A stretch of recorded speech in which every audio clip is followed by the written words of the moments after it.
It's Red Eye Radio. Gary McNamara and Eric Harley talk about everything from politics to social issues and news of the day. Whether you're up late or you're just starting your day, welcome to the show. From the Uniden America Studios, this is Red Eye Radio. All across America and around the world, we are Red Eye Radio. I'm Gary McNamara. Eric has the morning off, but returns for Sunday night, Monday morning show. Good morning. Well, it was an interesting day yesterday. You just testified under oath that you never owned a private jet. Mr. Chairman, I'd like to enter into the record article here from February 15th of 2023. The John Kerry family private jet was sold shortly after accusations of climate hypocrisy. Mr. Secretary, do you stand by that testimony that you've never owned or I personally, your family? Your family? Personally, yes. My wife owned a plane and sold the plane. You flew on that plane? Not in a number of years, but I have flown on it, sure. And this article is not then inaccurate, that your family owned a plane, you flew on a plane. Plane? It's like, no, your family did. Your wife, it was under your wife's name. It's like, oh, man, what a zoo it was yesterday. Oh, how's everybody doing? Huh? Well, the whole Coke thing is the whole Coke investigation apparently is over, and the Secret Service doesn't have a clue. Now, from what I know, there hasn't been any. Did they interview anybody? That's one of the questions that was asked. That didn't seem to come out of the statement. They looked at physical evidence. They looked at the cameras outside, but did they do any interviews? Did they do any drug testing? Really doesn't give you a lot of confidence in the Secret Service, does it? Doesn't really give you any confidence at all in the Secret Service. What is probably supposed to be the most secure building on the planet. And after almost, what would be, let me see, 11 days, 12 days of investigating, they have nothing. In my opinion, if there's not a better explanation, I heard they're supposed to do a press conference tomorrow or something. I think they came out with a statement after members of Congress came out and just said, "No, this is just ridiculous." But from the statement they put out today, I didn't see where they said after doing extensive interviews, drug testing, whatever, and then found out twice last year pot was found. Just amazing. You've just sent the message to the entire world that you can sneak, forget about whether it's cocaine or not, you can sneak a powder into the White House. You can attempt to do it. And the Secret Service, the message being sent to the world, and I think that's one of the things here that when you look at it right now, I remember when this goes back a couple of years ago. Now, actually, it goes back maybe a year and a half ago. It was because it was really early on. It was early on in the Biden administration, maybe 8 months into it, where she said the American people are looking at this and saying nothing works. Nothing from government actually works. And it's been accelerated to the point now where you look at it and it's like nobody has confidence in any of the institutions anymore. I have the polling coming out about what the latest polling on what people think about Joe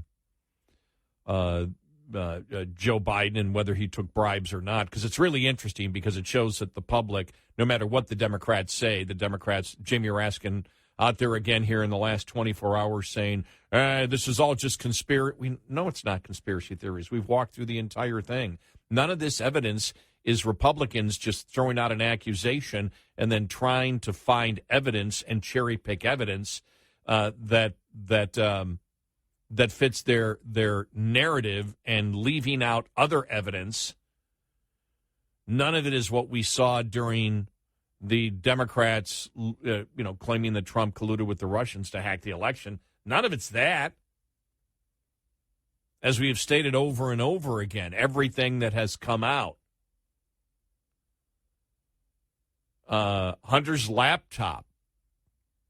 That wasn't an accusation, which then they eventually found the laptop. The FBI had the laptop.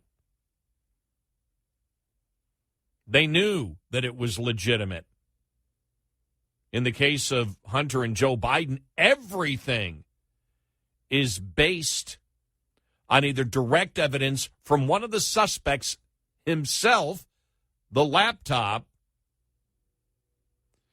suspicious activity reports from accounts that nobody is debating, bank accounts that came from the Biden family.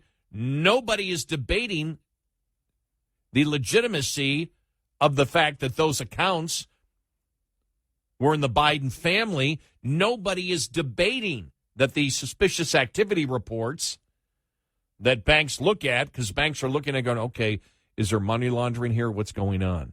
This is suspicious, this money moving here and there. And so suspicious activity reports come out that they sent to the Treasury Department. That evidence is from the Treasury Department, and the rest comes from whistleblowers inside the FBI, inside the IRS. But what you saw yesterday, in my opinion, is just the continuation that everything is broken. The Secret Service is broken. The FBI is broken. The IRS is broken. The Department of Justice is broken. With many of those, when you look at it, the FBI, the Department of Justice, corrupt.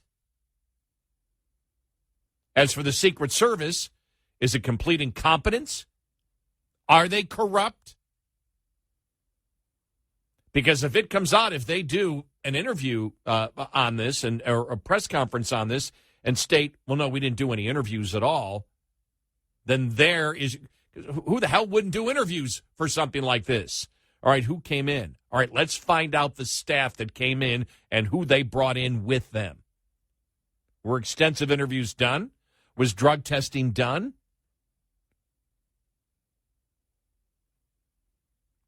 And so you look at everything from, you look at that cocaine gate that's been in the news the last few days, and then you look at you look at the response from the White House themselves,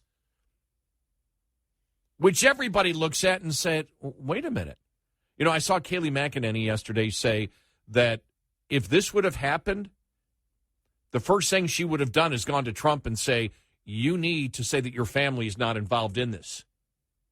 You need to come out. You need to address this immediately. She said that's the kind of sense of urgency that you would have. And what you got from the White House, the Biden White House, was completely the opposite. Karine Jean-Pierre telling lies. Not willing to address it. Coming out over and over and over again saying, the Secret Service will get to the bottom of this. The Secret Service will get to the bottom of this. How many times did she repeat that? The Secret Service will get to the bottom of this. The Secret Service will get to the bottom of this. We have confidence that the Secret Service will get to the bottom of this. And then it was, a week ago? Where it was like, okay, indications are they're never going to find out, where this came from. Wow. But you look at it, Biden wouldn't answer any questions, never has addressed it, didn't come out and say, because that would be the logical way that you would do it. And people aren't stupid, they know it. What the American public wanted is president to come out and say, this is extremely serious. And it's not just because somebody brought cocaine in and might be doing cocaine, but it's not a family member. We're going to get to the bottom of this because the White House is supposed to be secure. I live in the White House. If you can sneak in that powder, you can sneak in some other powder. So the Secret Service needs to get to the bottom of this. Did you hear that from the White House? No. Did you hear that from Karine Jean-Pierre? No. Did you hear that from John Kirby? No, you didn't hear any of that. Nothing. And that's what the American public would expect in something like this, where Americans want the White House, irrespective of who is in office, they want it protected. And it seems like to the White House, and even the way that the Secret Service responded to this was like, whatever. Almost, you get the impression that, oh, okay, we're not concerned about it because we know where it came from. We know there's not a security breach here because we know where it came from. Otherwise, there would have been more of an intensity of concern, and there wasn't. And then you take that with, and I have Jonathan Turley talking about the director Ray. Remember, Jonathan Turley is a Democrat. Said the FBI is treating the American public like chumps, and accusing Ray of lying, of not telling the truth. So we'll get, but all across the board, you look at all the major institutions that we have. All the major institutions on the federal level. And people have no confidence in their ability to do things right, either through total incompetence or they're corrupt. And that's where the American public is right now. We've got a great show ahead. It's the Friday show, 866-90-RED-EYE. On a hot summer day, the last thing you want to feel is a blast of warm air when you turn on your air conditioning. A malfunctioning AC system will leave you uncomfortably shifting in your seat. Not to mention, it can affect the safety and performance of your entire vehicle and your productivity. Keep your AC system running smooth and your deliveries on schedule this summer with the following maintenance tip. Replace your cabin filters at least once a year, as dirty cabin filters are possibly the most common cause of AC system malfunction, or worse, failure. Replace your cabin filters more frequently if you operate in a dirty or humid environment. This report is brought to you by Shell Rotella. Shell Rotella, with advanced synthetic technology, is designed to help keep your rig running with more mileage and less maintenance. Lines open for your calls. 866-90-RED-EYE on Red Eye Radio.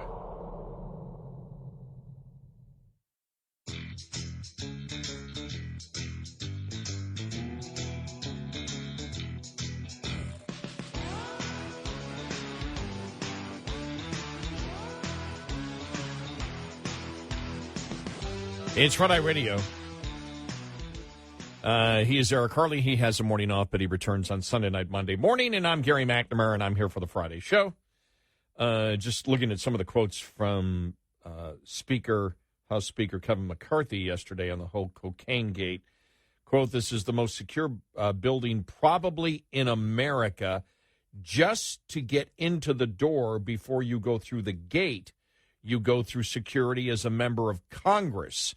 When I come with my own security, I still have to go through security," McCarthy told Fox News.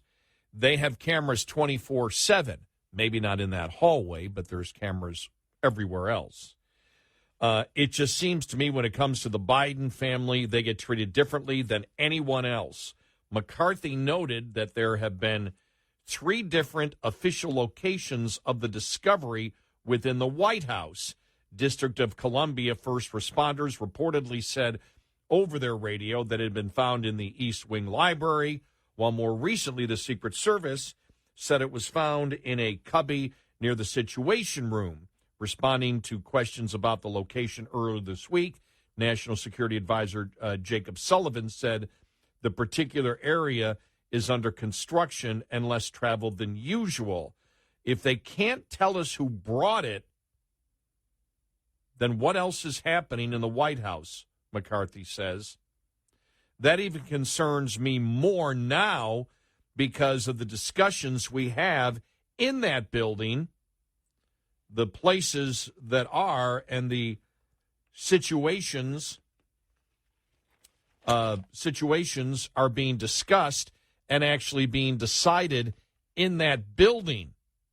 McCarthy said it was outrageous that illegally controlled substances can be discovered in the White House and its front-facing staff can barely muster a response that satisfies the public interest in identifying a culprit. And that, as we stated before, that's key to all of this.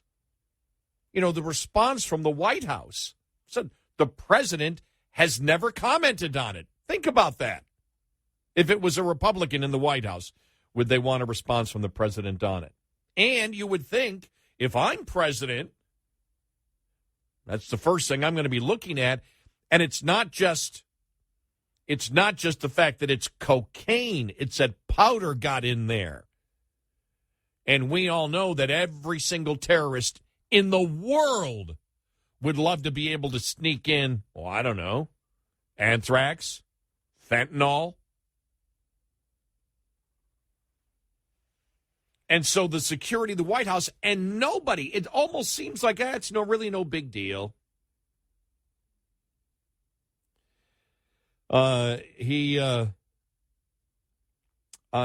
Fox News when McCarthy was on, they played a clip of White House Press Secretary Karine Jean-Pierre calling one reporter's question about a potential suspect incredibly responsible. McCarthy said the cocaine incident is not the first time. There have been questions about the Bidens and their associates and how they've handled controversies. When the Hunter Biden laptop became public, what did the Biden family do? They used our soon-to-be Secretary of State to go out and call people in the intel community to sign a letter and tell the American public that it was false when they personally knew it was true. He said, citing how a former CIA director's testimony to Congress claimed Anthony Blinken was the impetus behind the letter aimed to discredit the New York Post bombshell story. So the thing is, when you are, and we know the president and the people surrounding him, when they're pathical liars about everything because they're trying to protect their own posteriors, and we know it, they lie about everything, or they just don't answer any questions, or they deflect. Then they do it in this particular instance, which, again, it's two-pronged. The question is, any investigator, all right, where'd the cocaine come from? All right, who's had a cocaine problem? We know that answer. That has to be addressed in any investigation. And the other thing is security. The security lapses. How did this happen? And there seemed to be no concern from the White House at all. None. The security issue, none. Which then, if you have an investigative mindset, you're asking yourself, why is there no concern? I'd be concerned. You'd be concerned if you were in the White House, if that happened. Because if you're president of the United States, that there isn't a terrorist in the world that wouldn't like to sneak something into the White House to harm a president of the United States. And you'd be concerned because of your own self-interest of staying alive. No concern. None from this White House and the president. And then at that point, you have to ask yourself, why? And I'm sure Congress will be trying to delve deeper, saying, well, how did you investigate this? Did you interview people? Did you drug test people? Because right now, the perception is, even from the Secret Service, whatever, we tried. We couldn't find the evidence. We can't find physical evidence here. Well, how far did you go in your investigation?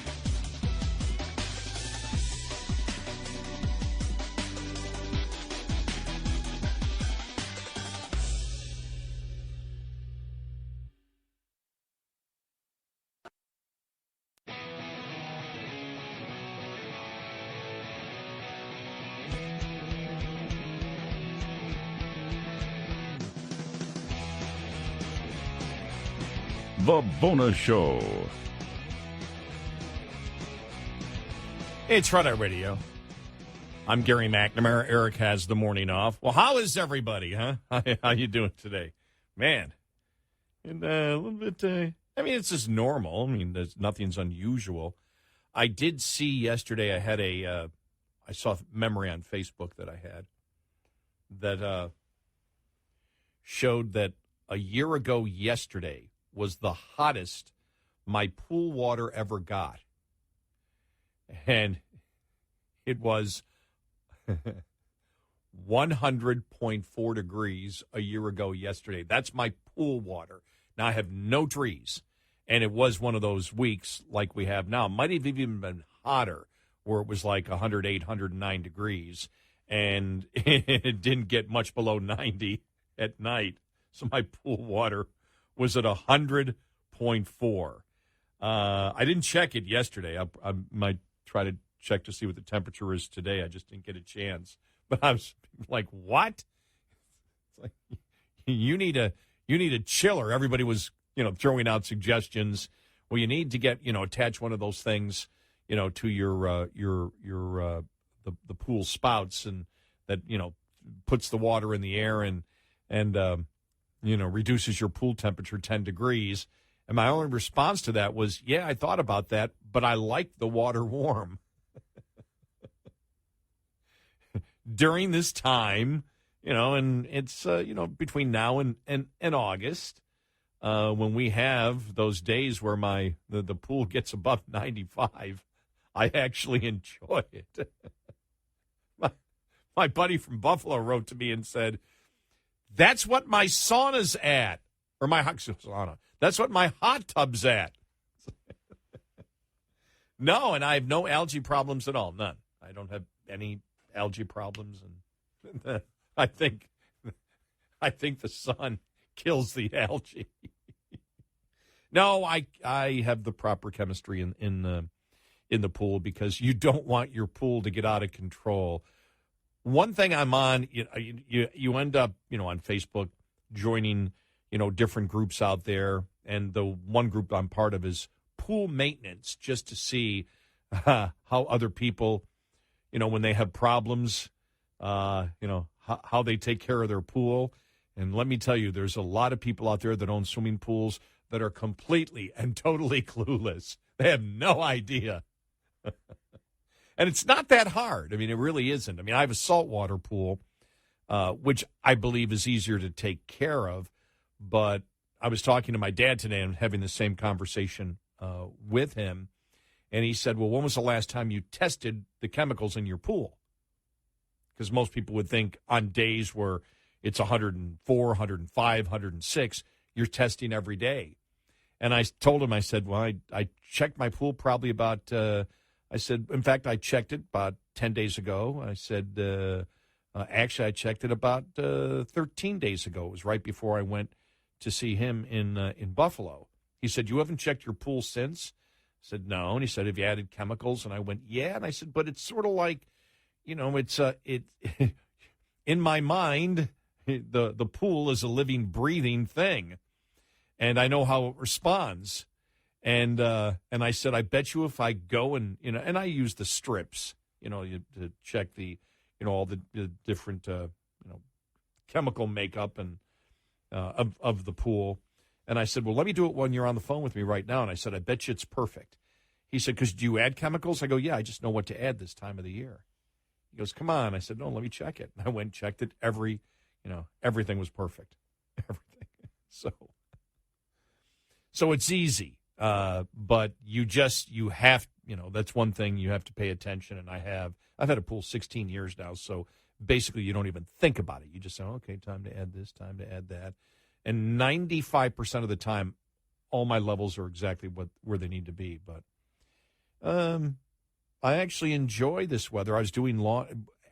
We got up to like 104, 105 yesterday, and it was cloudy until probably 1:30 in the afternoon. I was out doing lawn work. And so it was like 80, and all of a sudden the sun came out, and it's going up 4 or 5 degrees every hour as soon as the sun comes out. And so I'm just hoping. I did a bunch of lawn work yesterday morning, so I hope that is the the situation today. That I can get some lawn work done because there's still things I've got to do outside. It never stops, does it? All right. Well, we had an interesting week, as always. Next week's going to be really interesting. In fact, we'll hear from James Comer, head of the Oversight Committee, because next week, whistleblowers testify under oath. Yesterday, it was Christopher Wray. 2 days ago, Christopher Wray, FBI director. And it went as we expected. We, again, believe that the Republicans missed an opportunity to ask really pertinent questions, not what the FBI has done, but specifically the things that Wray is accused of saying. And I checked yesterday, and I went through as much as I could of his testimony from the day before. And from what I can see, apparently nobody asked the question. The number one question that we would have had for Wray, which was, James Comer said that you lied and did not have, you claimed you did not have, that bribe document that the whistleblowers claimed was there, and you told us you didn't have it. You lied about that until they told you they knew it existed. Is that true? And that would have been the first question we would have asked. Eric and I both agreed on that, because what you do is just like any lawyer would do if you're in a court of law. You attempt to destroy the credibility of that witness, question one. And, you also, Comer, we have said, he was basically blunt on that, and so was Grassley, that no. And I guess the point would be, did you tell them you didn't have it? Did you lie to them? Did you just not mention that you had it? What precisely? Now, Comer said, and Grassley has said, no. He told us, said this doesn't exist, and then we told him we knew it existed. So you catch him in that lie. Look at all possibilities. You catch him in that lie, or you catch, either way, you catch Comer and Grassley in a lie, because we're looking at all different possibilities. You're looking for the truth here. That's what you want. And so that's what I would have asked. But let's go to Jonathan Turley here, because, as we know, constitutional law professor who is a Democrat. I wonder, has anybody asked him the question after everything that's gone on the last few years, are you going to remain a Democrat, and what are the Democratic policies that you like? Because it doesn't seem he likes many of them, and it seems like he has as much trust in the federal government right now as Donald Trump does. But here is Turley yesterday. Well, Brian, this is what we've seen in the past. It was a false appearance of contrition and substance from the director. He only apologized for things that violations have already been found by courts and Congress, by the way, against the best efforts of the FBI. And so for things that are already established, he went ahead and said, well, we'll never do that again. But in terms of the violations that we've already laid out in terms of censorship, FISA violations with the secret court, those are already laid out in the public record. He just refused to comment. Sometimes he said that he didn't have any recollection, and it was a maddening experience. The thing is, Congress has to make a decision here. They just went through an entire hearing where they were given nothing. He was far more detailed when Eric Swalwell asked him about the FBI Family Day. With that, he just held forth at length. But when he's asked about censorship, he gives answers that seem rather obviously false. He said that the FBI focused on foreign disinformation. That's just not true. We have the emails. At some point, you're treating the public like chumps. Jonathan Turley yesterday, then he continued And a lot of times he would say, I'm not familiar with that allegation that's been in the media. It's like when voir dire, when you have got a prospective juror saying they've never heard of a case on every network. You know, either the prospective juror is lying or they live in a van near the river. I don't know which one you're comfortable with. But with FBI Director, with Wray, he kept on saying, you know, I'm not familiar with that particular allegation. I haven't seen that particular letter. These are things that have been in the media for months. And it's the same type of evasion. He could have answered some of these questions, and he just chose not to. So the question is, what is Congress going to do about it? They have a very serious censorship scandal. You have a 155-page opinion from this court. You've got the Twitter files that you just mentioned, Brian. There's ample evidence to show that what the director said yesterday does not comport with the truth. So the question is, what is Congress going to do about it? There you go. And put yourself in the situation if you're the FBI director and you came in after Comey, and you look at the rot and you know the rot is there. Would you have answered questions like Ray did yesterday? No, you would not have. Because you would look at it and you say, the public doesn't trust the FBI. The FBI was involved in hiding things from the American public. I'm coming in. I need to clean up this mess. I need to be transparent with the American people. And he was anything but. And I think Turley brings up the greatest point that he's saying over and over again, that the FBI's only, gone after, foreign entities when it comes to censoring them. And that's just not true. That is a lie. And it's interesting because Turley is actually challenging the Republicans. Are you going to do something about it? Are you going to challenge him? Now, does it mean that they bring him in, that they attempt to impeach, the FBI director? Who knows? But obviously, and we said this yesterday, they really didn't I didn't expect them to accomplish much. But when you hear Turley talk about it, what was accomplished is, that the FBI director is not telling the American public the truth. Now, whether it's lying to Congress, whether you want to go down that road or not, or whether you just want to promote the fact and get the political win with the Biden, by going after the Biden administration, that the FBI is corrupt, because the American public, a majority, believes they are.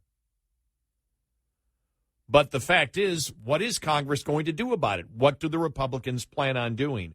Now, next week, we know the whistleblowers are going to testify. In fact, there was another whistleblower story directly going after, I thought it was going after Comey yesterday. I'll have to find this here. It's an article that was written on it, on more. We'll find it coming up here, but it was really interesting. But you've got the IRS whistleblowers next week that are going to testify under oath. We'll see if we can find that. Plus, we'll have some polling. Even Democrats split on Biden taking bribes in the Hunter Biden scams. So there's a huge problem that they have. The American public believes, the majority of Americans believe, and this goes back a little ways, the American public believes that, Hunter Biden was given a pass, that the Department of Justice gave him a pass. The majority of Americans believe that. And so that is a great question from Turley. Be interesting to see if that question was asked to a Comer or a McCarthy or whatever. What are you going to do about it? He's lying to you, and he's lying to Congress. You going to allow that? You're going to promote the fact that he's lying to Congress? Because I haven't seen an outrage from Republicans yesterday that Ray lied. I haven't seen any Republican as strong as Turley was right there. 866-98-RED-EYE. Get in touch with Red Eye Radio, toll free at 866-90-RED-EYE.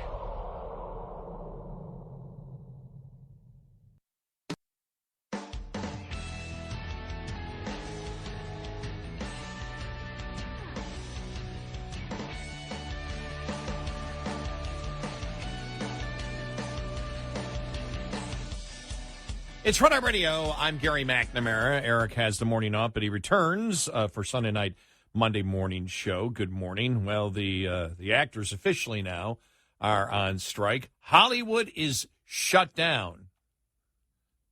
So the question is that a bad thing? Oh, did you hear Robert Iger from Disney did an interview on CNBC yesterday and admitted that, getting involved, he said the last thing I want Disney to be involved in is the culture wars. Well, you're in it, and you're still in it. You claim you want to get out, but you're not getting out. So we'll get to that story and more on the whistleblowers and the latest polling out there that you'll want to hear, and an analysis, numbers coming out on the deficit right now. Man, not good. That more on the way.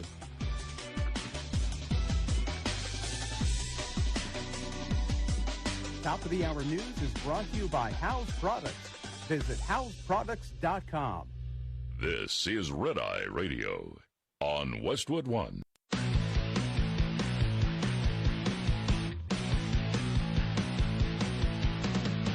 Now, it's Red Eye Radio. Gary McNamara and Eric Harley talk about everything from politics to social issues and news of the day. Whether you're up late or you're just starting your day, welcome to the show. From the Uniden America Studios, this is Red Eye Radio. All across America and around the planet, we're Red Eye Radio. I'm Gary McNamara. Eric has the morning off. He returns for Sunday night, Monday morning show. He's got it. Well, he'll be here next week. He has to be because the whistleblowers will be testifying, and that will be fascinating. We'll hear from James Comer coming up in just a little bit. I still chuckle, and I just had previewed some of this here. The actors have gone on strike. The writers have gone on strike. Hollywood is completely shut down. Here is Fran Drescher, yes, from The Nanny, who is the head of SAG-AFTRA. Here's part of what she had to say yesterday. Thank you, Duncan, and thank you, everybody, for coming to this press conference today. It's really important that this negotiation be covered because the eyes of the world, and particularly the eyes of labor, are upon us.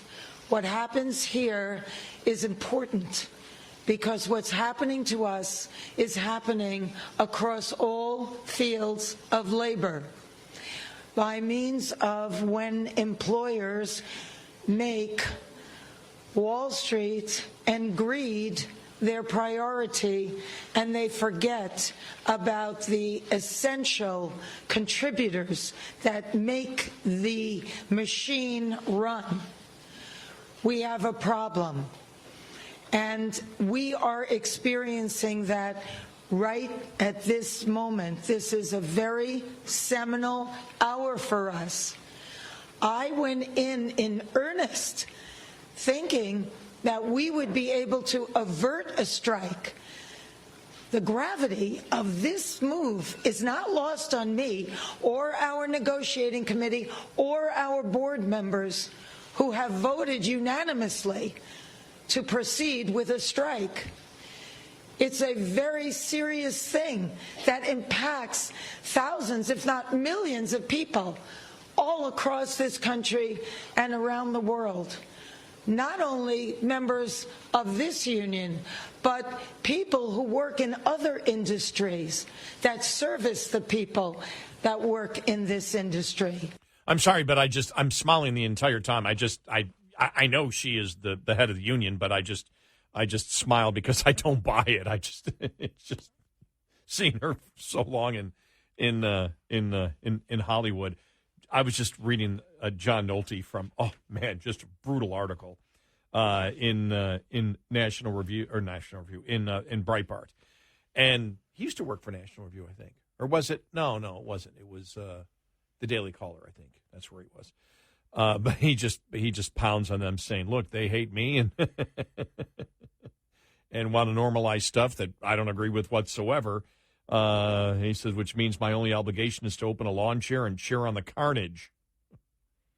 with the scribe strike now finishing its 71st day, and the Actors Union, he wrote this just before they went on strike, just 30 hours from a possible labor action. The Alliance of Motion Picture and Television Producers are planning to dig in hard this fall before even entertaining the idea of more talks with the WGA. I've learned not Halloween precisely, but late October for sure, says a top-tier producer close to the negotiations. The end game is to allow things to drag on until union members start losing their apartments and losing their homes, a studio executive told Deadline. And now acknowledging the cold as ice approach, several other sources reiterated the statement. One insider called it a cruel but necessary evil. Per the report, the WGA is desperate to meet, but the studios are saying, nope, not going to happen. He writes, we're too busy coming up with shows like Cooking in Hell, From Starstruck to Star, Remodel This, Amish Cartel, Naked, Afraid, Gay, and More Naked, Keeping Up with the Kleins, Pansexual Bachelorette, just Bigamy in the Hinterland. If the Screen Actors Guild goes on strike, which appears imminent, other than reality shows, and that's the point he's trying to make. The reality shows could still go on because they don't have writers and they don't have actors. But I just love the titles that he came up with. Movie and television production will cease. Eric and I talked about this yesterday. Look, one of the things with AI, and when you look at the negotiation, and I understand Fran Drescher coming at it from the union point of view, you know, they've got all the greed. They don't know where anything's going to be going. They don't know 10 years out. Streaming, AI, they have no idea where it's going to go. That was one of the things that was talked about, is the fact that they don't know. Things are changing so quickly. You know, when we were on vacation last week, I mean, the ESPN blowouts, you know, blew my mind. You know, you think about it. I mean, it was some of the top anchors that had been there for years, like 20 of them. It's like gone. Sorry. Everything is changing. People get their entertainment elsewhere. Not that you can't have blockbuster movies or blockbuster TV shows. Yeah, they exist, and writers are necessary, and of course, good actors are necessary in some cases. But you know, there's been a pushback. Been a pushback against what's been going on. You saw it with ESPN. You're seeing it with Disney. You know, Iger yesterday was on CNBC saying we shouldn't have got involved in all that stuff. And as we know with Hollywood, and this is a point that Nolte's trying to make, they're our cultural and political enemy. And he basically said, they shut down, so what? Because, come on, here's what he writes. Come on, y'all. If Hollywood shuts down, what are we missing? Next year's awful batch of 500 TV shows that serve no purpose other than to clog up our streaming menus with hostile, hateful, anti-entertainment that's so bad, even their creators call it content. What are we missing? The latest franchise reboot that woke rapes everything we love about the original.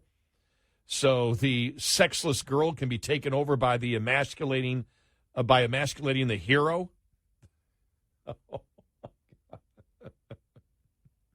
The strike will create no hole whatsoever in my life, and if it creates one in yours, you need to look around because there are plenty of truly terrific pre-2000 content left to be discovered and rediscovered.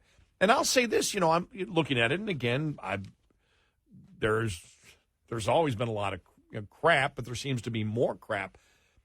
Eric and I went into the conversation yesterday. Our entertainment is from YouTube. I find the things that individuals do much more innovative than what's coming out of in Hollywood.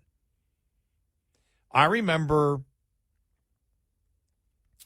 it was in the 90s, the early 90s, where I really got into saying, I haven't seen a lot of movies. And I went on a movie binge probably for 10 years where I watched everything. And now I'll look back and say, nope, seen it, nope, seen it, nope, seen it, no, seen it. And there were trailers that would get me really interested in both television shows, but mostly movies. Now there isn't. Very selective as to what I will watch coming out of Hollywood. And I would say the majority, in my opinion, which, again, younger people may view it differently. Well, number one, I hate the reality shows. I've hated all of them. I mean, from Survivor on, just was never into any of them at all. Just, it was like, nope. In fact, it would sort of tick me off. There's nothing on but reality shows. I'm done. I'm gone. I mean, I just hate reality shows. Why? Well, no, it's just not my thing. Why? Why? Because it's fake and edited. Well, except I don't watch it much anymore, but the first couple of seasons of Bar Rescue was interested, and then it became formula. You know what's going to happen. It's still, to me, though, the thing about Bar Rescue as a reality show, and I know that behind the scenes, and I know, people that were involved in some of the bar things, and some of it was manipulated and made up. But still, the thing about Bar Rescue, the reason I was attracted to that is the reason that I'm attracted to some of the things that I watch on YouTube. And that is, I love figuring out people's business models. Now, YouTube provides a lot more. I talked last night about how I watched a ton of different documentaries on North Korea and what's happening in North Korea, since the pandemic, and how they shut down, and how that story of the starvation going on in North Korea is way underreported. And that was fascinating. But I also love watching individuals do things. I'm fascinated with people who do things that I would never do, but there's a particular romance to the lifestyle. I've watched the people, when especially during when COVID hit, and people, the whole van life thing. And then that got a little boring because it was people basically saying, well, I'm trying to find myself. I'm trying to do this. I'm like, no. In fact, but I did watch, even yesterday, found another woman, what's her name? Sarah, I think it is. Very young, vivacious woman who got herself a van, but she's like not a visiting nurse, but a visiting CT tech. So she travels all around, 3-month contracts, and then she bought a van and she lives in her van instead of an apartment. I went, oh, okay, that's an interesting business model. But that's what attracted me to that, was the business model. So we're all very specific in the things that we like to watch. And I think as we get older, you get a lot more choosy. And I will say that I look at a lot of not that there aren't some good comedies that are out or that were out. I don't know any that I'm currently watching that is everything's shut down now, but anything in the last year, the last comedy I really watched, and I watched more of the reruns, and that would have been Last Man Standing, which I thought was wonderfully written. But other than, that, it's like, I look at the old, comedies that are out there, and to me, they're funnier. I just relate to it. Now, it may be partly because of nostalgia, but I look at where everything is going in media and in streaming and in YouTube and what my interests are. The fact, and when I'm saying my interest, because my interest doesn't have to be your interest, but you could still be addicted to YouTube because you can find exactly what you want. My father, who was really, again, when he was 80 years old, computers, he's on YouTube constantly. Now, what he's watching is car repair shows and anything on aviation, whether it's military jets or whatever. Those are the things that he loves. My sister, who was not, really any type of techie at all, now has, her iPad, and it's constantly on YouTube because you can pick the topic that you want, and then you can watch what you want exactly when you want, and it's not formula. You can find people without an agenda. You're not constantly saying to yourself, does this have an agenda to it? And this day and age where everything is agenda, mostly from the left, I think people are looking for, all right, who are people that are just putting out, are producing content, that are content providers, that are providing me something that's interesting and unique. And now with YouTube, and, I've got the new, Eric and I both got it lately here in the last couple of months, the S23 Ultra, and you see the kind of video that you can create with it just with your phone, and the way the individual software that people must have where they can put together things that are as good as anything that you see on TV. It's like, I think that's changing everything. And I do think that Hollywood doesn't know where everything is going to go. And I do think they understand. I do think one thing they do understand is money. Because if the lesson has been learned this year, whether it's Disney, whether it's Bud Light, whether it's ESPN, people don't want to pay to be lectured. They don't want to pay for an agenda. They want to be paid to entertain. And you can see the people that wish to entertain, the movies that wish to entertain, still can do blockbuster business. But with Hollywood so ingrained into the far left, I think they look at it and go, we don't know what our revenue is going to be. And we don't know how AI is going to affect it. We don't know how the technology of tomorrow, where we might say, look, we can't afford. Look, if you want to have woke programming and you can't sell it, jobs have to be cut. 866-90 Red Eye. Surviving and thriving as an owner-operator has just as much to do with managing costs as it does with generating revenue. Like the chief financial officer of any company, you have to be concerned about rising costs, especially without increases in revenue. Trying to reduce costs, let alone make sense of them, can be a complicated task. Understanding basic principles of operating costs can save you thousands of dollars a year. A penny saved could be $1,000 earned. Saving just 1 penny per mile over 100,000 miles driven annually will deliver $1,000 to the bottom line at the end of the year. Owner-Operator Business 101 is provided by Shell Rotella with advanced synthetic technology. For more information, go to overdriveonline.com to the Overdrive's Partners in Business section of the website for more detail on Business 101 and many other topics. We'll be right back with more Red Eye Radio with Eric Harley and Gary McNamara.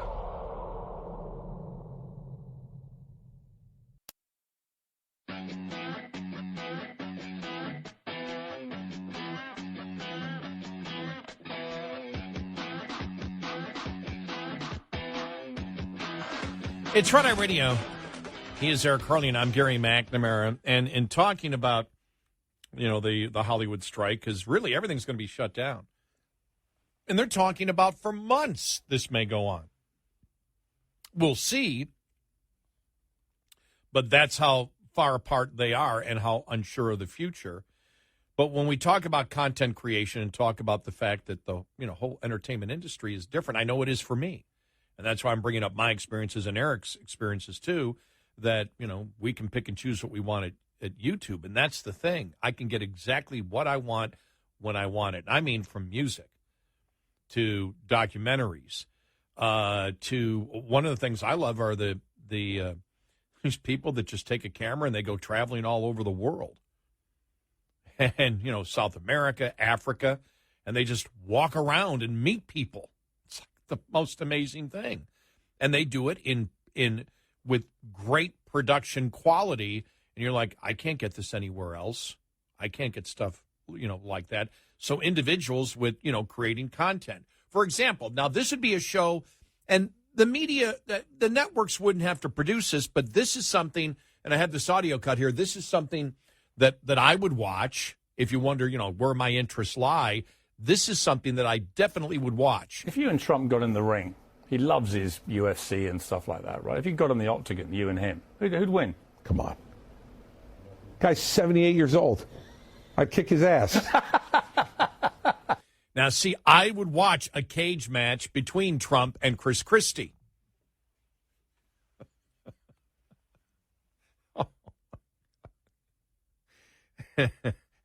And it's like, what would that be like? And I'm thinking, you're thinking about one of the old shows that we all love. If you're old, Cheers. You remember when the Norm, I think, was separated from his wife, Vera, and some guy he knew, a friend of the family, wanted to date Vera, and he was just as fat as Norm, and they got into a fight, and it turned basically into sumo wrestling with them pounding their bellies against each other on the bar floor.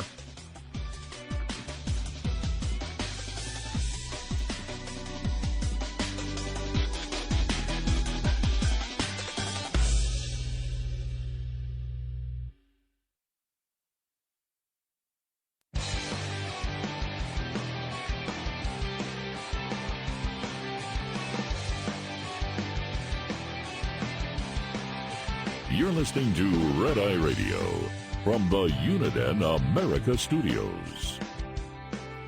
And I'm Gary McNamara. I'm here. Eric is off today, but doing some marketing for the show. He's okay. He's not sick or anything.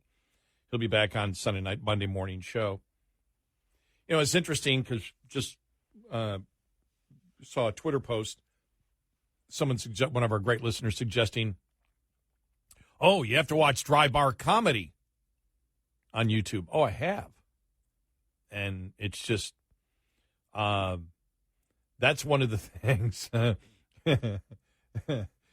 I'm laughing because I'm thinking when the Comedy Channel first came out and they would run Gallagher, like, the late comedian Gallagher in the 80s would be on, in the 90s. Actually, it was the 90s.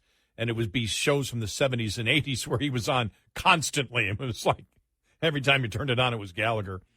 But no, Dry Bar Comedy features some just great comedians.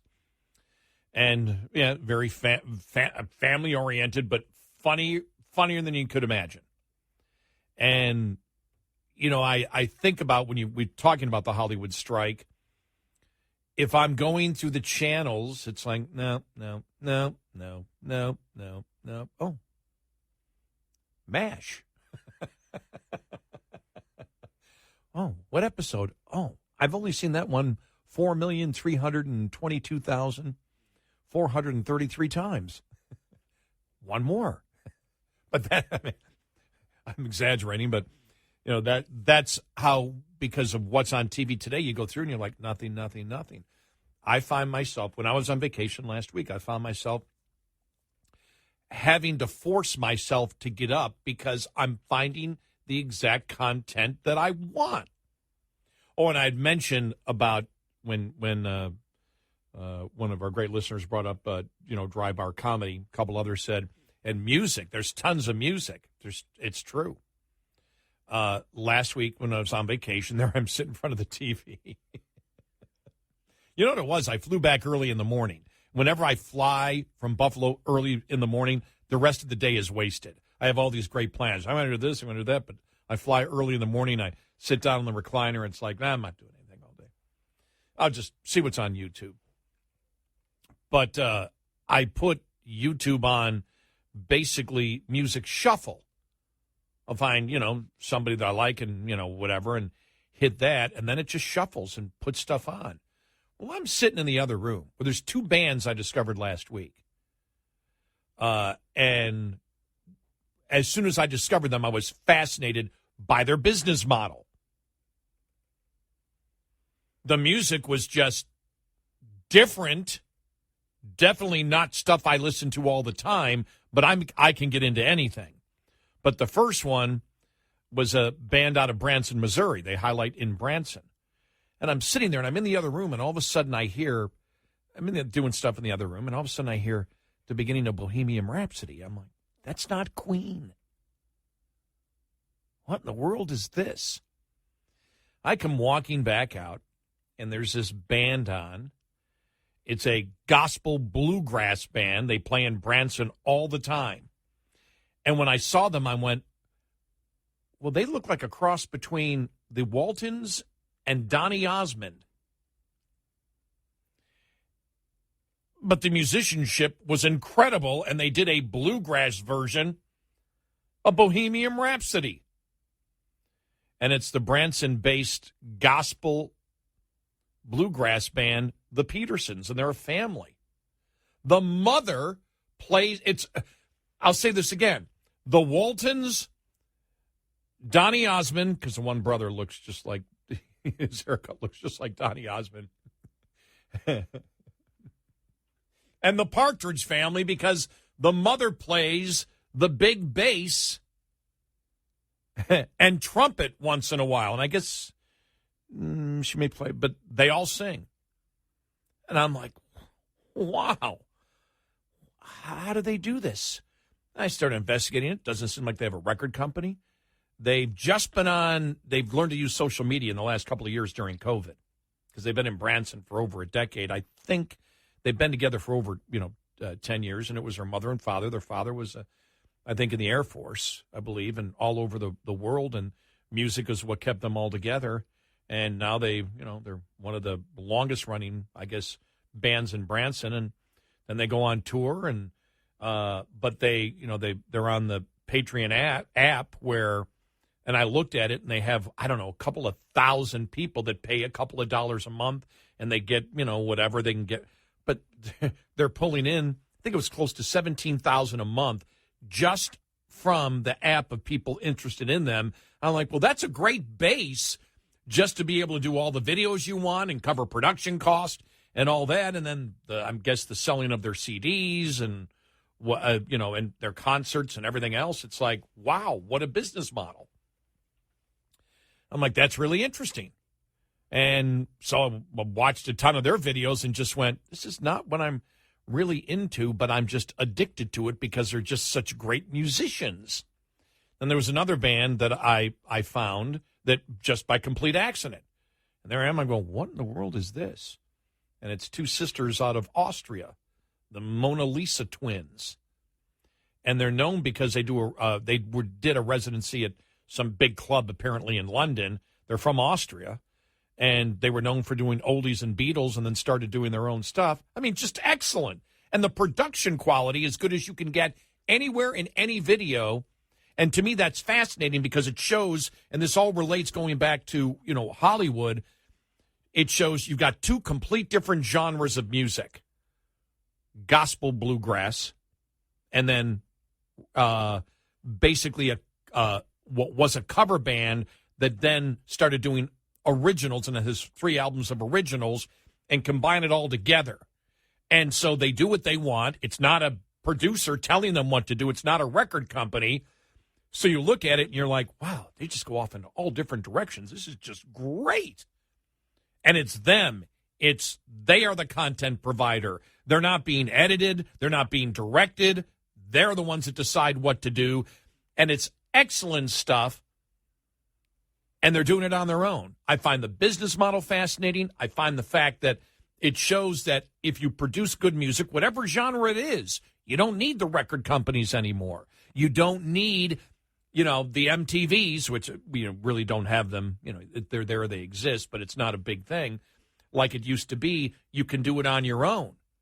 How is that going to change Hollywood? Those are some of the questions that I had just from, seeing. And for me, I don't pay for content. I pay not to have the commercials interfering the content that I want. That was bizarre because when YouTube came out with the fact that whatever it is, because you get a few months free, and my first year, I think was it last November or December when I decided, okay, and I'd say it was at the cover band that I've told you about, Lexington Lab Band, that made me say, I can't handle the commercials anymore. And it was it's the best thing I've ever paid for to get content. And I'm paying not to get the commercials interfering with the content, and it's the best money that I've ever spent because I get exactly what I want and really no commercials unless they insert the commercial into their own video, and normally it's very short when they do that, or much more palatable because it may be a live commercial coming from the artist that you actually like. So that's, like I said, that's why I look at this Hollywood strike and say this is where everything is going into a different dimension. Everything is different now. You don't know where the business is going to go. How much will YouTube and independent content, providers? You look at independent movies out there that exist. I know that in my town that I'm in, they're building a huge huge movie studio here in Texas. Not in my town, the town next to me that I live in. Huge music. I was like, what? Yeah, they want to produce movies in Texas. Is Hollywood going to have, with everything changing, is Hollywood going to have the monopoly that they've had for such a long time, or is that gone? And so when I heard Fran Drescher out there, of course, it's the union saying the greedy this, the greedy that, the greedy this.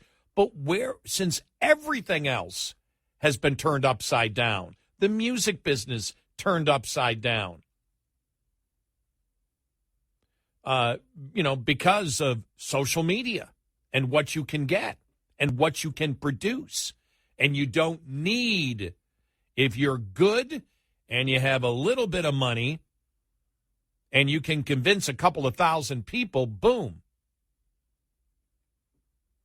As these bands have, in the Patreon app where they actually raise funds that way, they can keep growing and growing and growing and do it on their own. Will that be the same for movies in 10 years?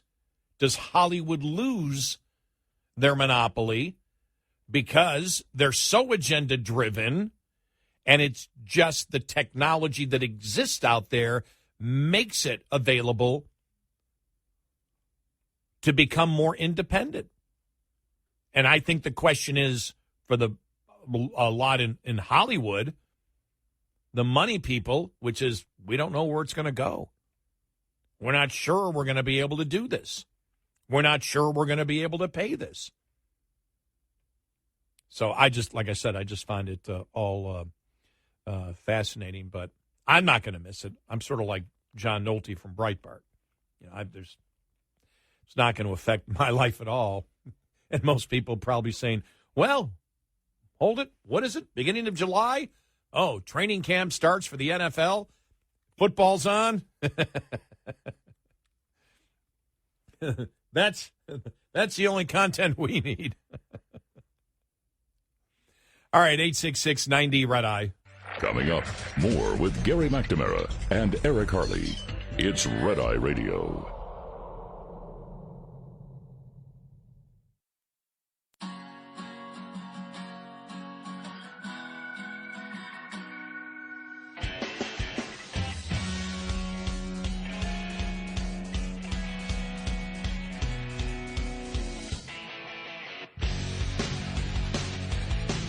It's Red Eye Radio. I'm Gary McNamara. Eric has a morning off. It's you and me. Coming up, some new polling on what Americans believe on the Biden's taking bribes.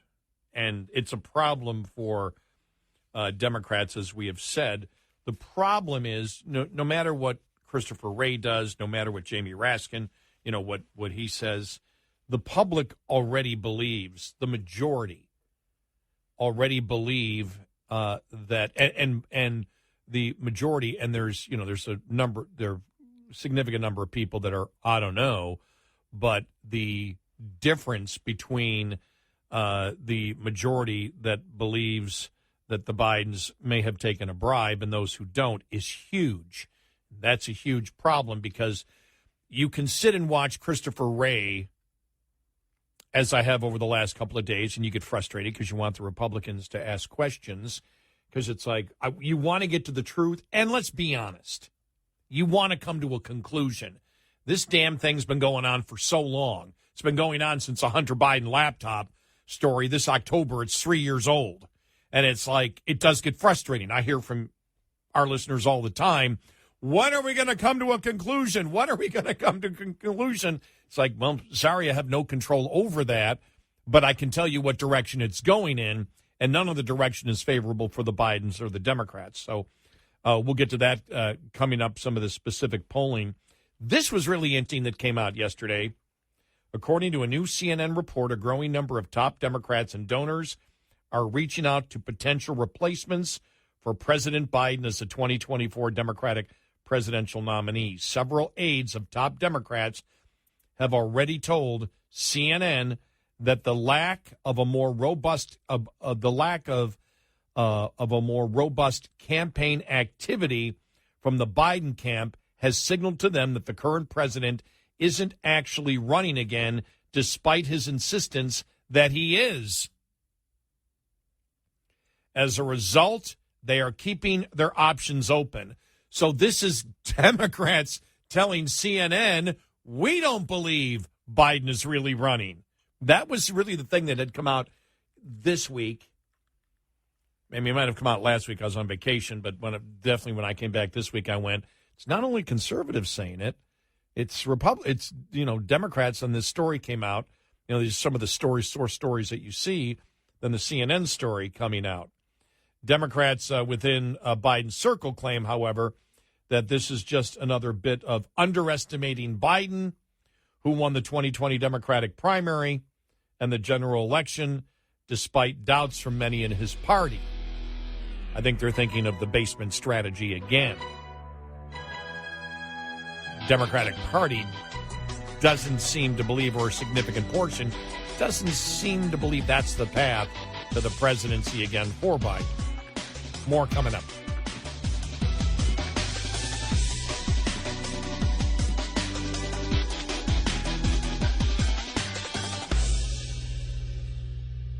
This is Red Eye Radio on Westwood One.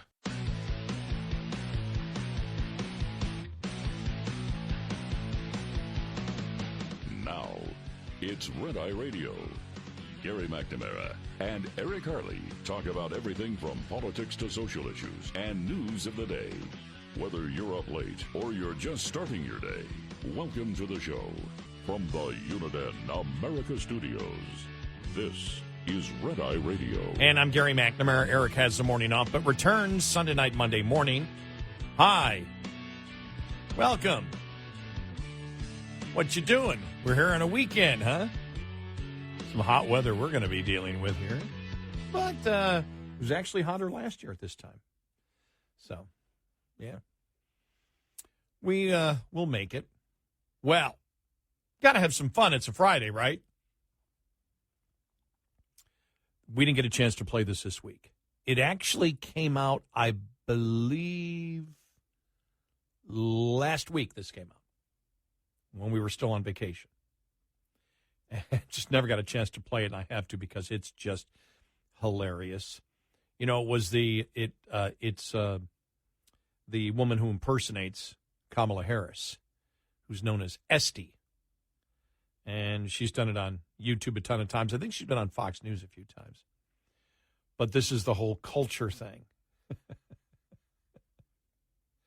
And so you'll hear Kamala Harris speak and then her do her impersonation after. And she does it a couple of times, but it is funny. Well, I think culture is a reflection of our moment and our time, right? And not just any time. Right? And we're talking about the passage of time. And all the times we have passaged. Present culture is the way we express how we're feeling about the moment. And we should always find times to express how we feel about the moment that is a reflection of joy, because it comes in the morning. Right? And when you talk about joy, for different people, that can be a different thing. In the White House, when we think of joy, we think of white substances. I'm just kidding. Not really. We have to find ways to also express the way we feel about the moment in terms of just having language and a connection.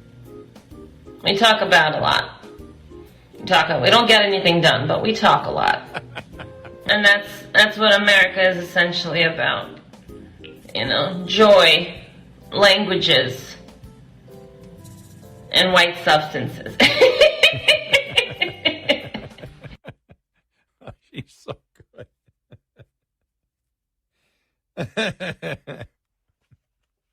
And the one thing that she does? She does such a great impersonation. But the way she takes her lip, she lowers her lip. And it really, when she's doing Kamala, she lowers the lip, and it's like an arrogant confidence that you see from Kamala Harris as she is talking, that she actually believes she's communicating some great idea to you. And this Esty who does the impersonation, she just lowers her lip. When she does it, I lose it. Just when she lowers the lip. I have no idea how she does it, but that's really good. I'd rent myself out to parties. If I were her, I'd be doing every Republican party, every Republican luncheon, every Republican dinner. You name it. She should take questions from the audience. Oh, man. That's one of the problems, though, that the Democratic Party has now. I mean, we were talking right before we went to the break about the new CNN report. A growing number of top Democrats and donors are reaching out to potential replacements for President Biden as the 2024 Democratic presidential nominee. It continues to go on. He had a mess of gaffes again when he was overseas. The entire thing of, and this is, I think one of the things the Democrats have to look at how the White House responded to the whole cocaine thing and just go, what the hell are you doing?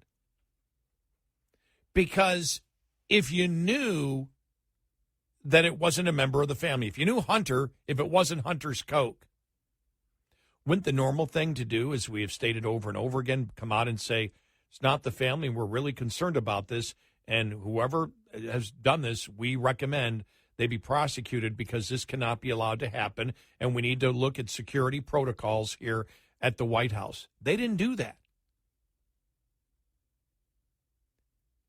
So there's a possibility that it was Hunter's. There's a possibility it wasn't. If they truly believe it wasn't, why did they act the way that they did? Are they that afraid to comment on anything? And that's why I believe the campaign, they put the campaign out, but they're not really campaigning. And so you've got Democrat donors and Democrat leadership saying, what the hell's going on? He's not campaigning. He's not answering really any questions. He's just out there walking away. That moment last week, and we've talked about the moment where he turns his back and walks away from the camera. But when he walked to the helicopter last week, and they're screaming about the cocaine, and he just keeps walking. The imagery is horrible. But I think inside the campaign, they believe they can do the same thing they did in 2020, which is he doesn't need to talk to anybody about anything. We really don't have to campaign. They are so afraid. They were absolutely paranoid, even though I'm sure there's some in the White House press office that went, he's got to address the cocaine thing. And then others said he can't. He doesn't have the ability to do it. And I think that one of the things, I think the response to the cocaine situation really probably upset a lot of Democrats who said he can't communicate. They can't communicate anything effectively.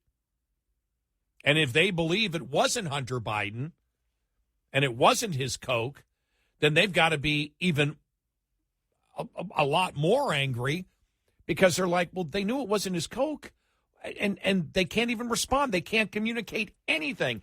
And anything they communicate is laughed at and found out extremely quick that it wasn't true, and that was Karine Jean-Pierre saying that they weren't in the White House on Friday at all, and then being indignant about it, and she was wrong. And so you have that, and then I think the cherry on top of it all was the fact that he missed another dinner with world leaders. And you ask why? Well, because he's so busy. No, he's not. He can't handle the normal schedule that a president of the United States can handle, or should be able to handle. Obviously, all the other leaders around the world, they were able to handle it.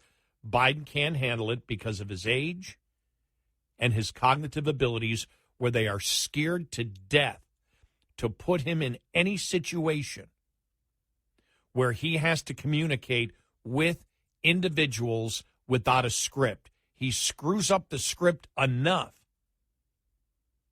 but they don't dare put him out where there is a group of people. And the thing about it, when I say this, I'm like, my God, how dangerous is that? If we ever had a national emergency, how would Biden handle it? How would he? You can't trust anything because they don't trust him. And that's a problem, and the Democrats know that. CNN's report titled "Slow Pace of Biden's Reelection Campaign Feeds Democrats' 2024 Anxiety" open with the picture of the doubt that Biden's apparent campaign efforts have sown among the party. It stated the conversations keep happening, quiet whispers on the sidelines of events, texts, emails, phone calls, as top Democrats and donors reach out to those seen as possible replacement presidential candidates. According to aides and others concerned or connected to these individuals, they feel that despite what he has said, despite that the campaign has been announced, that Biden will not be running for re-election. Remember, not Fox, CNN.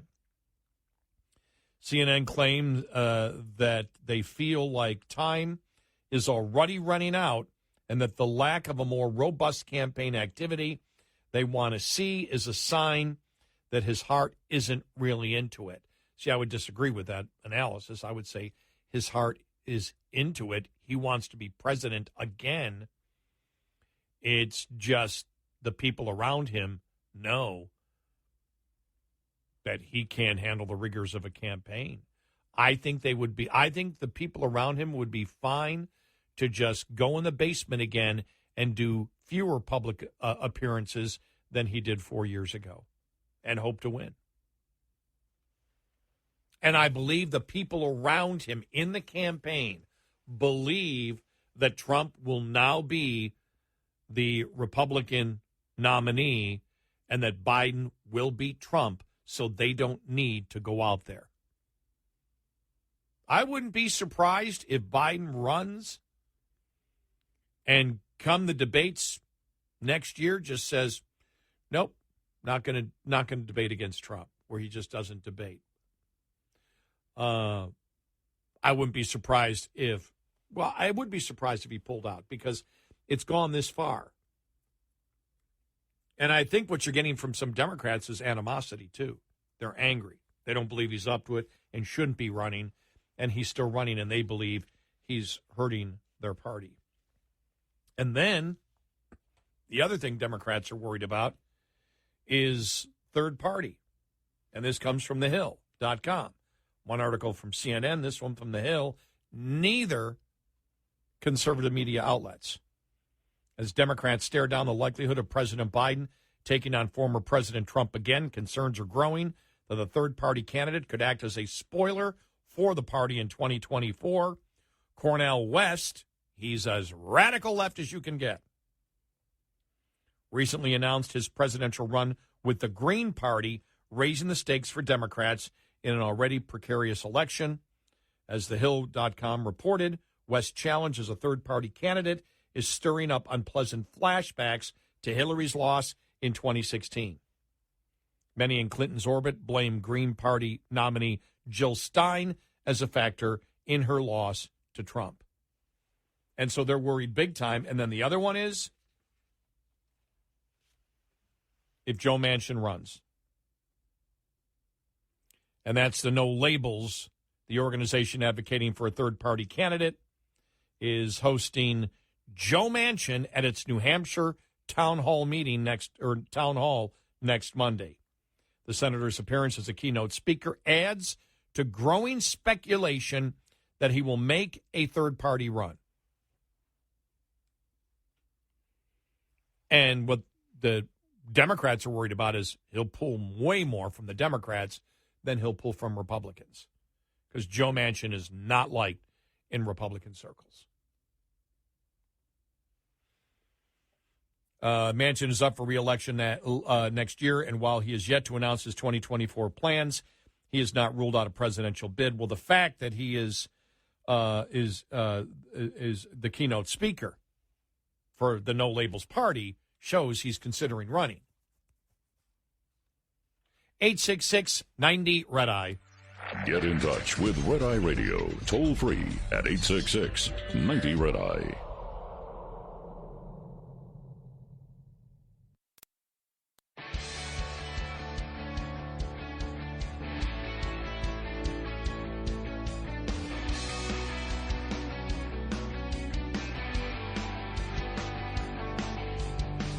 It's Red Eye Radio.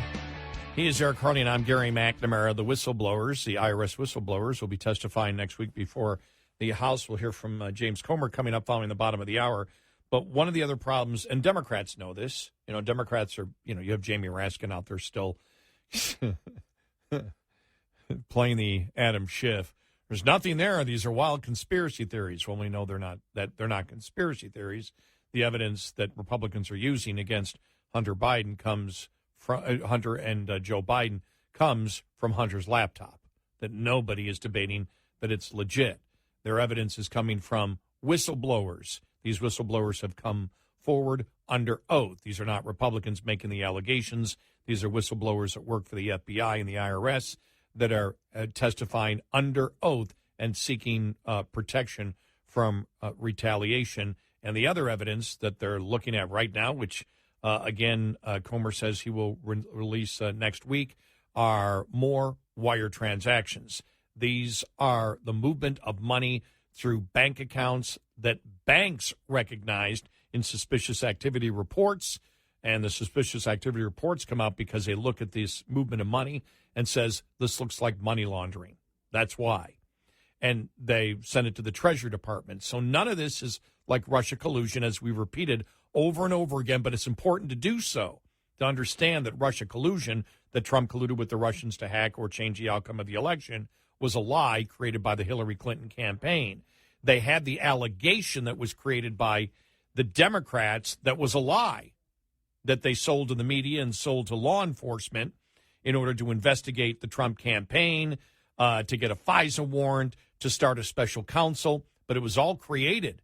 It was a con job on the American public by the Hillary campaign. But they had no evidence against Trump. Completely the opposite here. And so that's the problem that the president has. Democrats know it. Jamie Raskin may be out there stating it. Democrats may be out there stating the FBI is wonderful and everything is wonderful and everything is wonderful. This is all about saving Trump. It's not. And the other problem they have is the people know it. People overwhelmingly believe it's likely that President Joe Biden took up to $30 million in bribes in scams connected to his first son, Hunter Biden, and now even Democrats are starting to believe it's true. In the latest test of voter faith and the president's denials, 56% said he probably took bribes from sources tied to China, Russia, and Ukraine. 27% said they think that it is unlikely. The rest, I don't know. That is a huge margin. That is what, 29 points? That's more than a 2-to-1 gap in the latest TIP online survey. The survey is bad for the White House because it shows voters don't believe the president. The numbers, 39% now of Democrats believe it is likely that Joe Biden took bribes, 42% unlikely. So you almost have, you're getting close to almost a plurality of Democrats believing it. So you've got 39% versus 42% for Democrats. Republicans, 80% likely, 9% unlikely, and independents, 56% likely, 22% unlikely. Those are horrible numbers. So I know people get upset when they hear that, Christopher Wray, and they hear the response of Jamie Raskin and the Democrats' refusal to acknowledge that there's any problem at all. But the problem for the Democrats is the information that the Republicans are putting out is believable because it isn't coming from the Republicans without evidence. Republicans are responding to the evidence that came from Hunter Biden, the banks, and the whistleblowers. That's why there's a problem for this president, and every Democrat understands that, even if they won't say it publicly.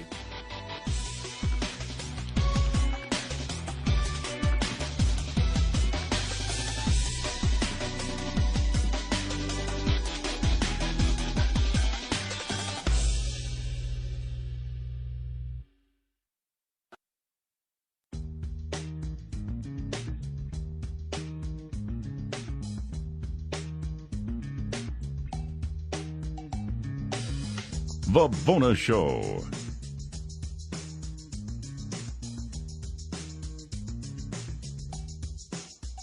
It's Red Eye Radio. He's Eric Carly, and I'm Gary McNamara. Eric has the morning off. I'm here, though. Eric returns for Sunday night's show. The other thing that, of course, that the Biden campaign has, the Biden administration, or say the campaign, because we're talking about couple of things here, the third-party concerns that they have, both of the Green Party and Cornel West running, and also the possibility of Joe Manchin running. You don't hear Republicans saying, we need to ensure they're not doing anything to try to stop those third parties because they know they're going to hurt the Democrats. The other thing is, and this is Biden on the issues, and we haven't gotten to the issues yet. He's dealing with the cognitive problems. He's dealing with the fact that many people believe that he doesn't have the cognitive ability to even perform the duties that he has right now, and that was highlighted again by missing the dinner at the NATO summit this week with other international dignitaries. That's something you have to be at. They don't trust him. They don't trust him for any length of time to be out in public, maybe for a couple of minutes when he has, again, as he did in Finland, where he has the list of pre-approved reporters to go to. But other than that, to leave him alone in a room with world leaders and nobody in his ear advising him what to say, they don't trust him, and the American public knows it.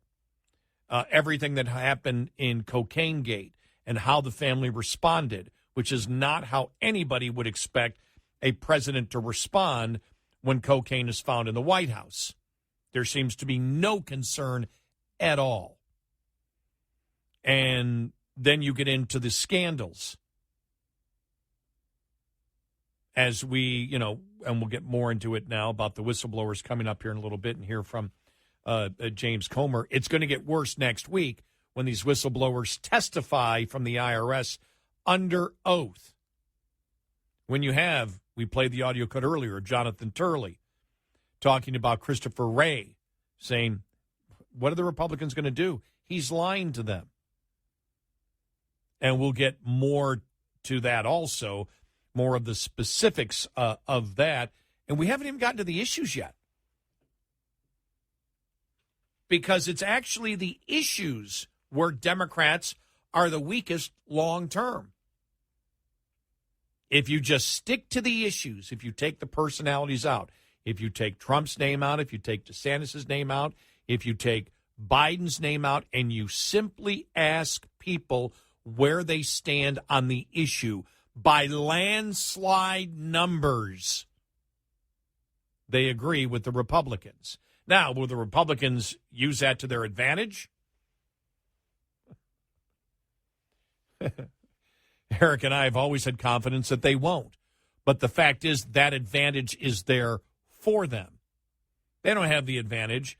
They keep pushing the activist, the radical activist transgender movement. They keep pushing that. They're not going to win that one.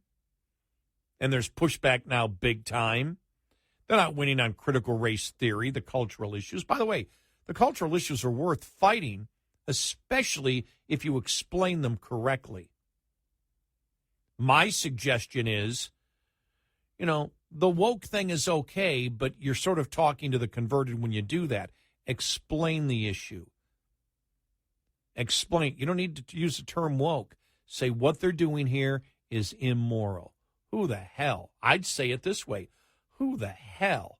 What type of perverts want to teach sexualized content to 5-year-olds? You tell me you don't convince independents by saying it that way. You don't have to say it that way all the time, but there has to be a certain amount of outrage and disgust that you put in that. Don't just do it under the generic, well, they're too woke. That's not woke. That's evil. And so it's important, I believe, to fight the cultural issues, but you win it by how you explain it and how you communicate it, because that's been out there. I mean, I've seen that in the last couple of days.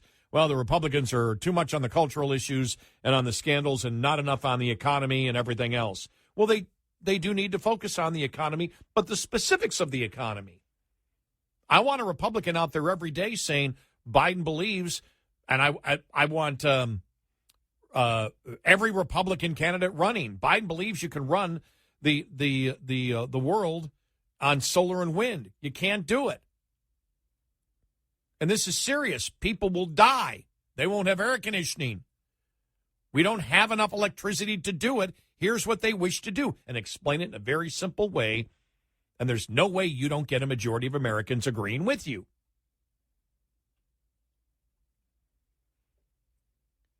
On the border, you got that one. And I know the Republicans are focusing in on the scandals of Biden, and that's important. But at the same time, you've got to be pounding on the economy. You had, I can't think of his name right now. Is it Jared Bernstein from On with Cavuto yesterday, saying there's been a $1.7 trillion deficit reduction. That's already been proven to be a lie. When he said it, I expected that the first thing to come out of Cavuto's mouth was, that's a lie. Washington Post said that's not only a lie, that's a bottomless Pinocchio. NPR just came out with this the other day.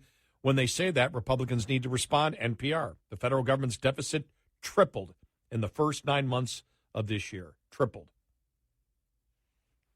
Treasury Department said yesterday, as Bernstein was out there yesterday, stating, we've been $1.7 trillion deficit reduction. It's a lie. It's a complete lie. It got him a bottomless Pinocchio. It's a lie of all lies, is what that means from the liberal Washington Post fact checker. Treasury Department said Thursday the budget gap from October through, I think this would be the end of March. No, they're through June now. Okay, through June. Through the first 9 months of the fiscal year that goes from October to October, it tripled. The shortfall adds to an already large federal debt, estimated at more than $32 trillion. Financing that debt, this is NPR now, is increasingly expensive as a result of rising interest rates. Interest payments over the last 9 months reached $652 billion. So we're going to be close to $800 billion. Soon we'll be over $1 trillion. Interest is now the government's fastest growing program that you have to fund. You can't cut on that one. You have to do it. But now we're already to $1.4 trillion through the first 9 months. Republicans need to attack that. But if you take number one, everyone is at least questioning the fact that he can't handle being president of the United States. He doesn't have the cognitive abilities, or as an 80-year-old, in his case, he is too old to be president of the United States. That's number one. Number two is all the scandals that aren't going away anytime soon. And number three, which is actually the one that is slam dunk with the voters, is where he stands on all the issues. And the major issues would be the economy, the fact of spending caused the inflation, the Democrats alone approved, the border, and what's going on at the border now. Okay, there's not a lot of focus on the border because they're just letting everybody in. And you can make inroads there now because big liberal cities are now seeing a significant portion more of their budget go to house migrants. So it's even a better issue to hit for Republicans now. On the cultural issues, it's a absolute slam dunk for the Republicans. And on foreign policy, I don't think Americans really are thinking about foreign policy right now. But on foreign policy, he can be destroyed, especially on Afghanistan, especially right now on Israel and his rejection of Israel, because most Americans stand behind Israel. And the fact that he can't handle being with other international leaders. He can't even go to the dinners. So, and as we mentioned, did I mention Afghanistan? I mean, Afghanistan's still sitting there in the background, but anything to do with foreign relations, he's not going to win that. And so Democrats know it, and that's why Democrats don't want him to run. Any Democrat who says Biden is the best candidate, well, he might be, that he's the best candidate and he's handled things right and he has this incredible energy, everyone knows that Democrat who says that is gaslighting. Because the Democrat who says it knows it's a lie. The Democrat who says it knows that the reporter listening knows it's a lie. The Democrat saying it knows that the people that watch the reporters' networks all know that's a lie. So he knows he's lying. The media knows he's lying. The public knows he's lying. And he knows that they all know that he's lying. Not exactly a position of strength for an incumbent president, but that's where we are right now, which is why that CNN story came out. And it's going to be growing. It's going to be growing. The whistleblowers' testimony this week, under oath, is going to be pretty damning. I don't believe the Democrats are going to be able to do anything except deflect because they won't dare touch it. Expect that they will try to find dirt on the whistleblowers. So far, they haven't been able to find dirt on the whistleblowers. So I expect Democrats will just make speeches without asking the whistleblowers any questions. As they've done, they'll just take their 5 minutes to say this is all about conspiracy theories and about Trump.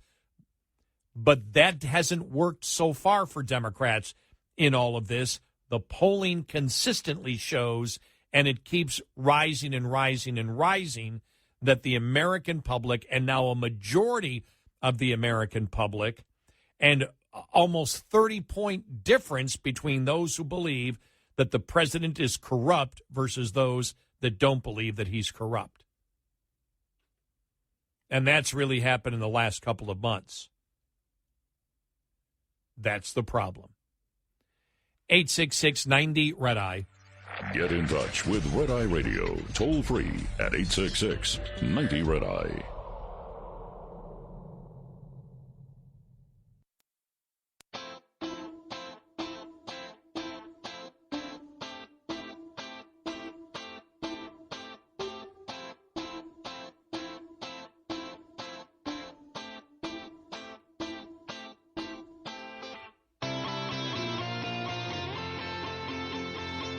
It's Red Eye Radio. I'm Gary McNamara. Eric has the morning off. He's not sick or anything, just to make sure. Whenever he's off, I get people ask me, is he okay? Eric's fine, yes. He's doing some marketing for the show, so all good stuff.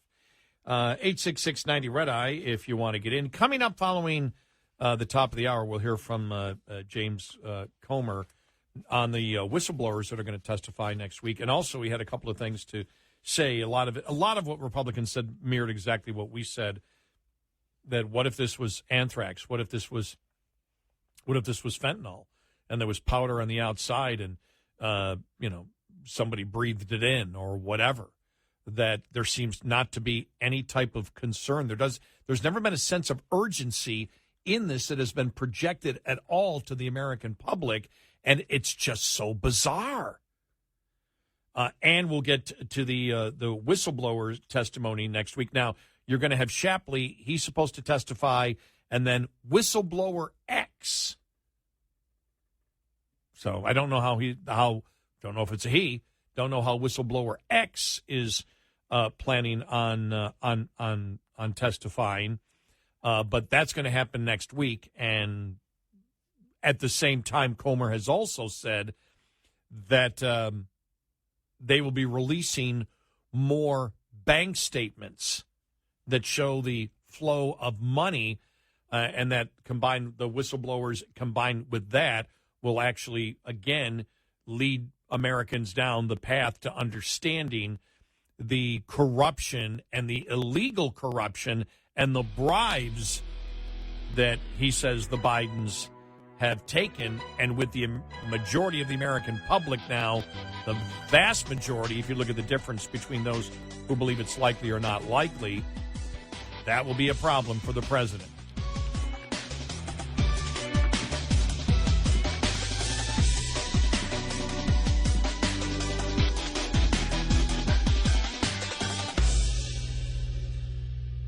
This is Red Eye Radio on Westwood One.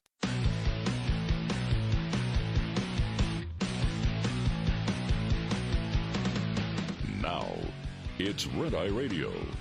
Gary McNamara and Eric Harley talk about everything from politics to social issues and news of the day. Whether you're up late or you're just starting your day, welcome to the show. From the Uniden America Studios, this is Red Eye Radio. All across America and around the planet, we are Red Eye Radio. I'm Gary McNamara. Eric has the morning off. He returns for Sunday night, Monday morning show. Good morning. Thank you for being here. How you doing? Just looking at making sure we want to get to all the stories this week. Couple here. This headline here, just shook your head saying, my God, they have no self-awareness. New York City soft-on crime DA Alvin Bragg admits getting a knot in stomach when family takes the subway. Manhattan District Attorney Alvin Bragg, whose reputation for being soft on crime and not prosecuting the most violent criminals, admitted that he even gets a knot in his stomach when members of his family take the train in New York City. Do I have to go any further with this story? The DA was interviewed by a local TV station about the NYPD crime statistics that show hard crimes about the crime situation in right now in New York City, and asked him what he thought about it, and he made that comment. I'm sorry, it just reminds me of what happened in D.C., where that one council member who a couple of months ago was saying that crime is exaggerated in D.C. now has completely reversed it. It's like just no self-awareness at all. None. Absolutely none. So didn't want to forget that story. Wow. You know, when I saw this story the other day, I thought about it. I went, most people probably don't remember it. Most people alive don't remember it. And it was Charles Manson follower Leslie Van Houten was released from a California prison. 1969. Wow. The Manson murders happened that long ago. Remember, she held down one of the victims and stabbed one of the victims 17 times.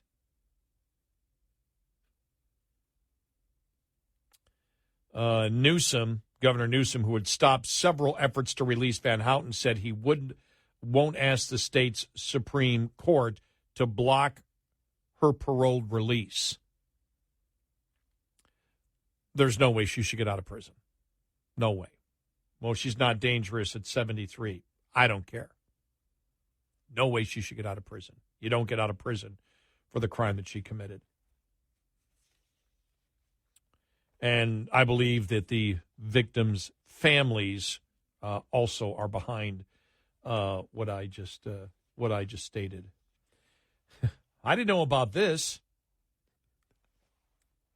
We talk about the whole Bud Light situation.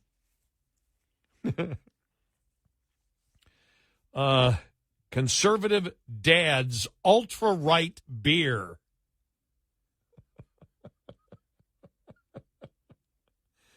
Conservative dad's ultra-right beer, the woke-free alternative beverage for ale drinkers boycotting Bud Light products, dropped a new advertisement in the form of a rebellious cinematic parody.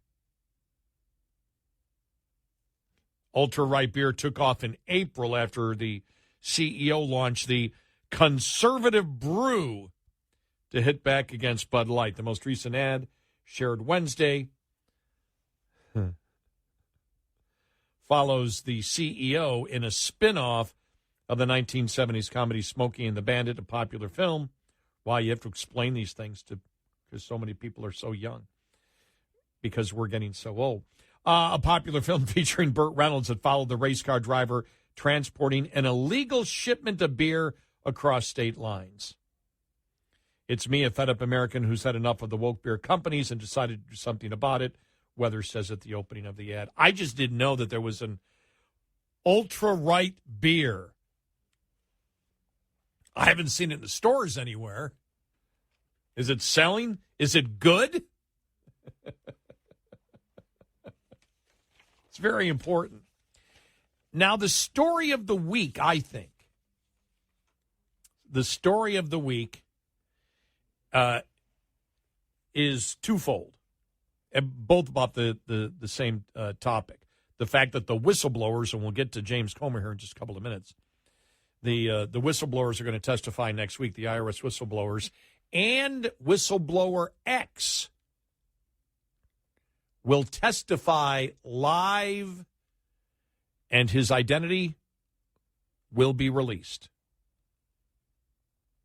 So you're going to have two whistleblowers under oath.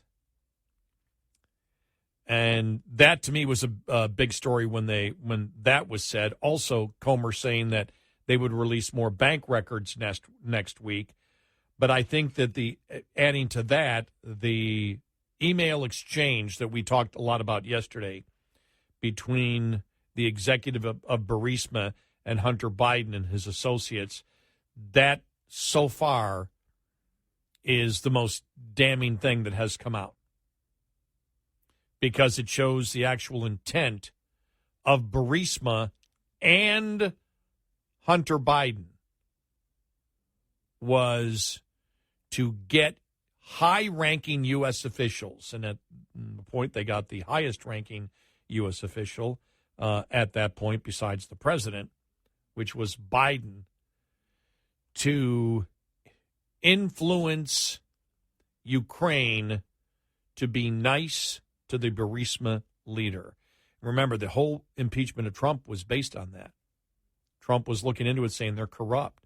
This email shows that the intent of Burisma and the intent of Hunter Biden was to be corrupt.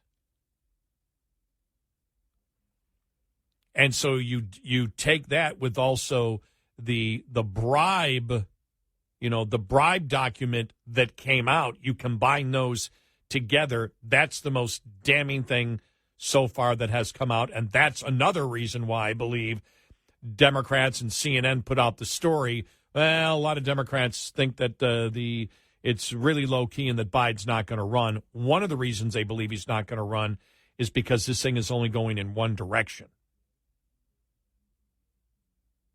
And with the whistleblowers testifying next week, that's going to be a problem.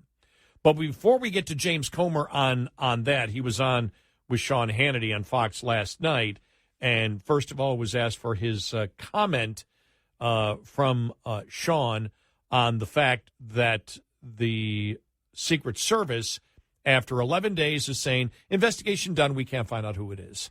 It's very dangerous. It's very disturbing. One of two things has happened here. Either, number one, the Secret Service is lying to us and they're covering for someone, or number two, they're incompetent, because this is supposed to be the most secure dwelling in America.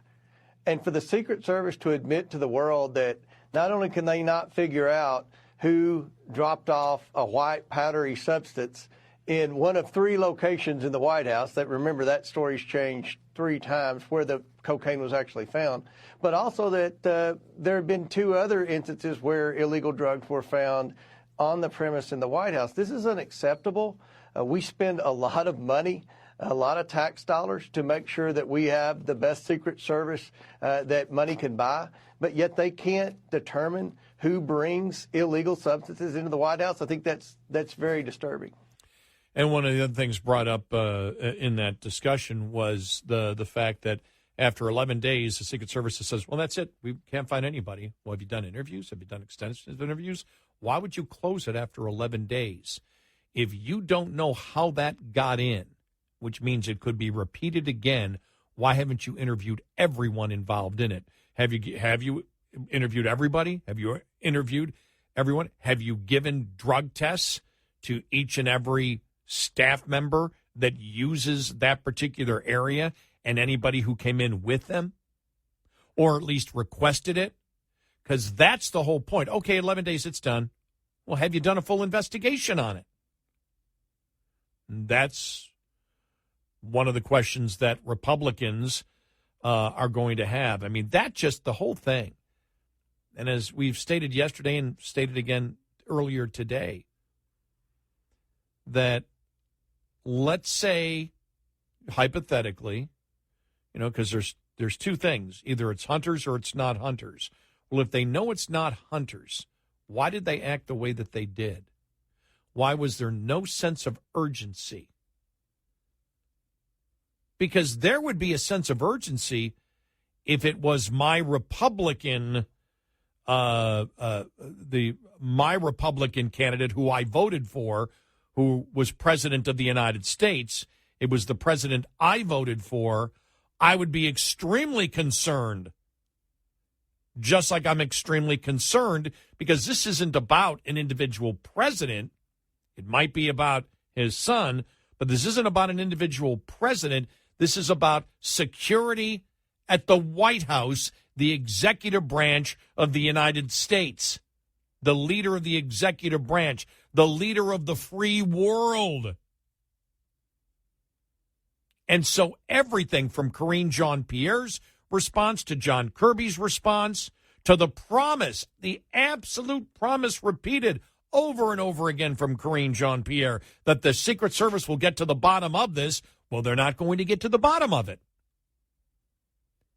And after 11 days, boom, they're done. Well, why not go on further? Why does the investigation have to end after 11 days? If you have no idea, no suspects, no idea, why would you end it?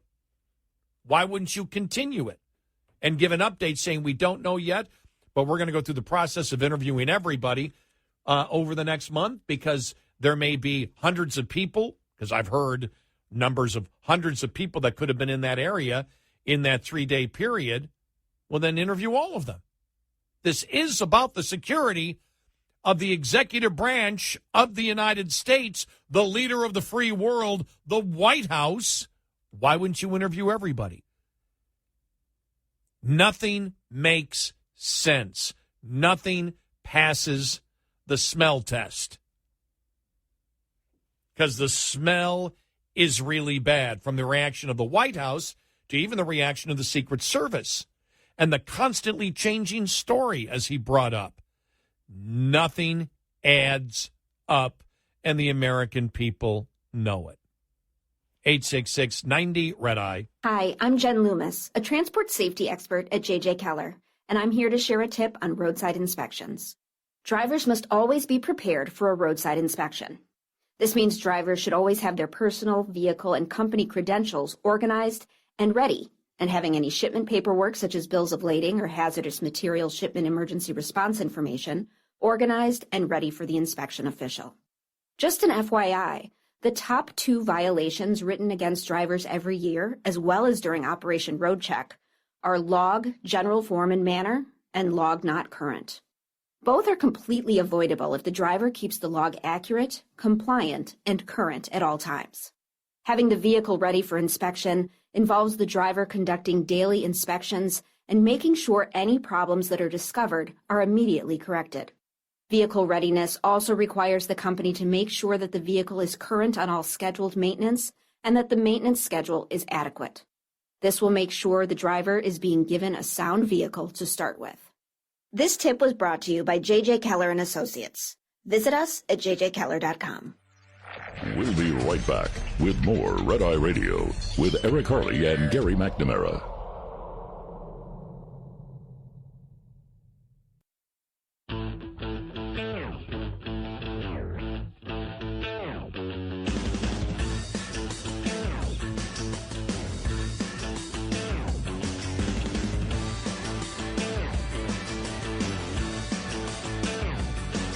It's Red Eye Radio. He is Eric Harley, and he has a morning off. I'm Gary McNamara, and I am here. All right, I want to play this audio from James Comer, chairman of the House Oversight Committee, on the whistleblowers, the IRS whistleblowers now. These are not the FBI whistleblowers. These are the IRS whistleblowers who will be testifying next week. He gives us an update. Obviously, it's very encouraging to read the transcript that the Ways and Committees had with the transcribed interview with the 2 IRS whistleblowers, because they actually knew a lot about many of these shell companies, and I think they were on the right track until they were told to stand down. So the American people are going to get to watch live both whistleblowers, including whistleblower X, who's never revealed his identity. He will do that the day of our hearing, and everyone can see. Hopefully Fox will be covering that, Sean. And we have specific substantive questions about many of these wires, about many of these shell companies, about potential money laundering, about potential racketeering. And I believe that these 2 witnesses are going to be able to answer those questions. So many times, Sean, you have these congressional hearings, and they're all hat, no cattle. You don't really learn anything new, and they're not substantive. This should be a very substantive, informative hearing for the American people. And this is going to be the first time the American people actually hear credible witnesses say under oath exactly what crimes have been committed by the Biden family. So there you go.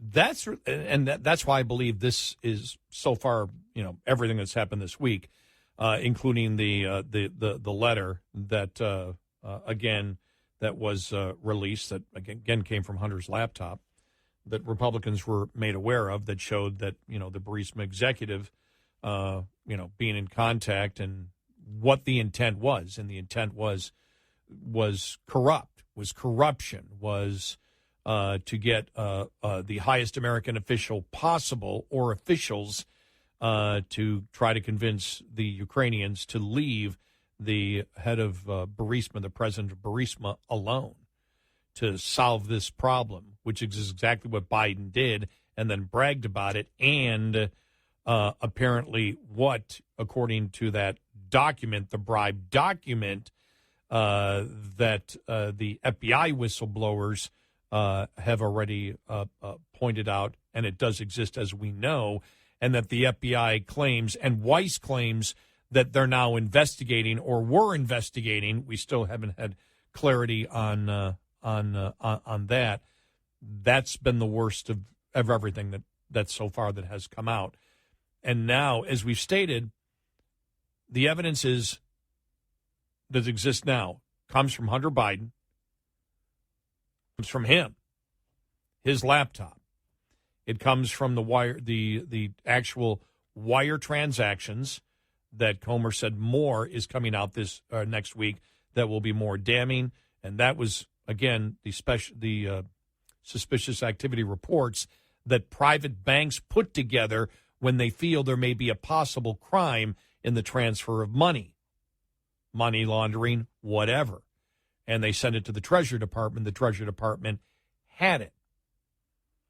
And then the rest of the evidence comes from FBI and IRS whistleblowers.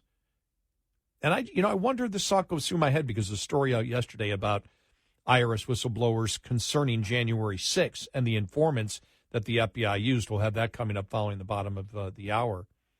I wonder if there's ever been this many the IRS whistleblowers are not FBI, but investigative whistleblowers.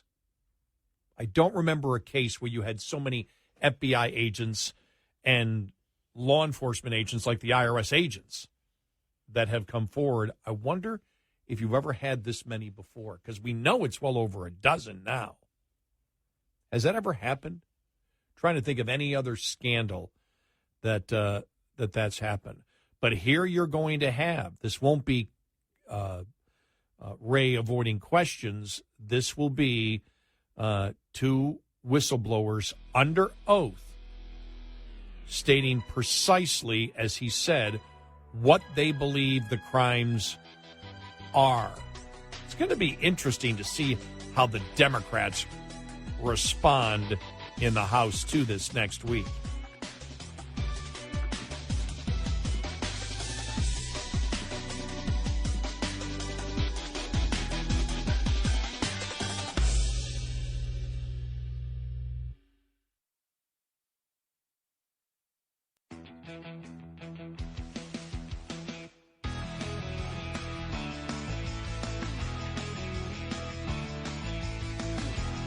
You're listening to Red Eye Radio from the Uniden America Studios.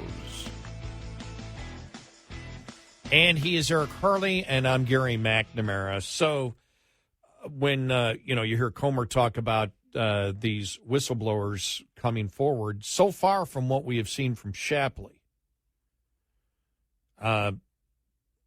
because we know who he is, he's been fearless.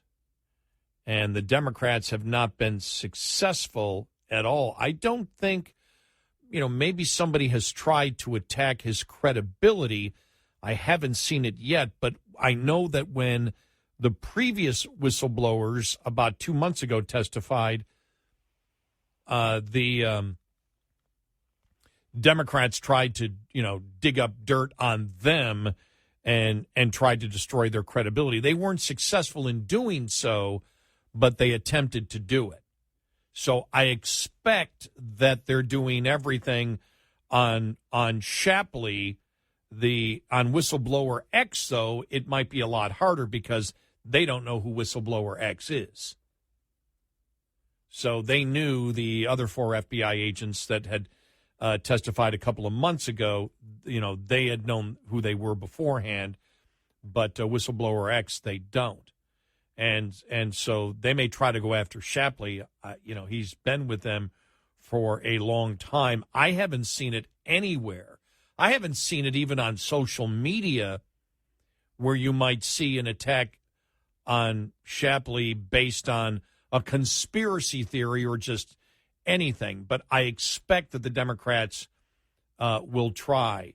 But there is a difference when you have a whistleblower testifying publicly and specifically about a particular incident or an investigation. So it's going to be fascinating. And with everything here that we have now, because what you have here in the investigation that makes it different is you have the FBI. Remember the bribe form that FD 1023 form that they call it, which they claim they're still investigating, which means for over 3 years they either were investigating it, then dropped it, and started the investigation again when the FBI whistleblowers came forward.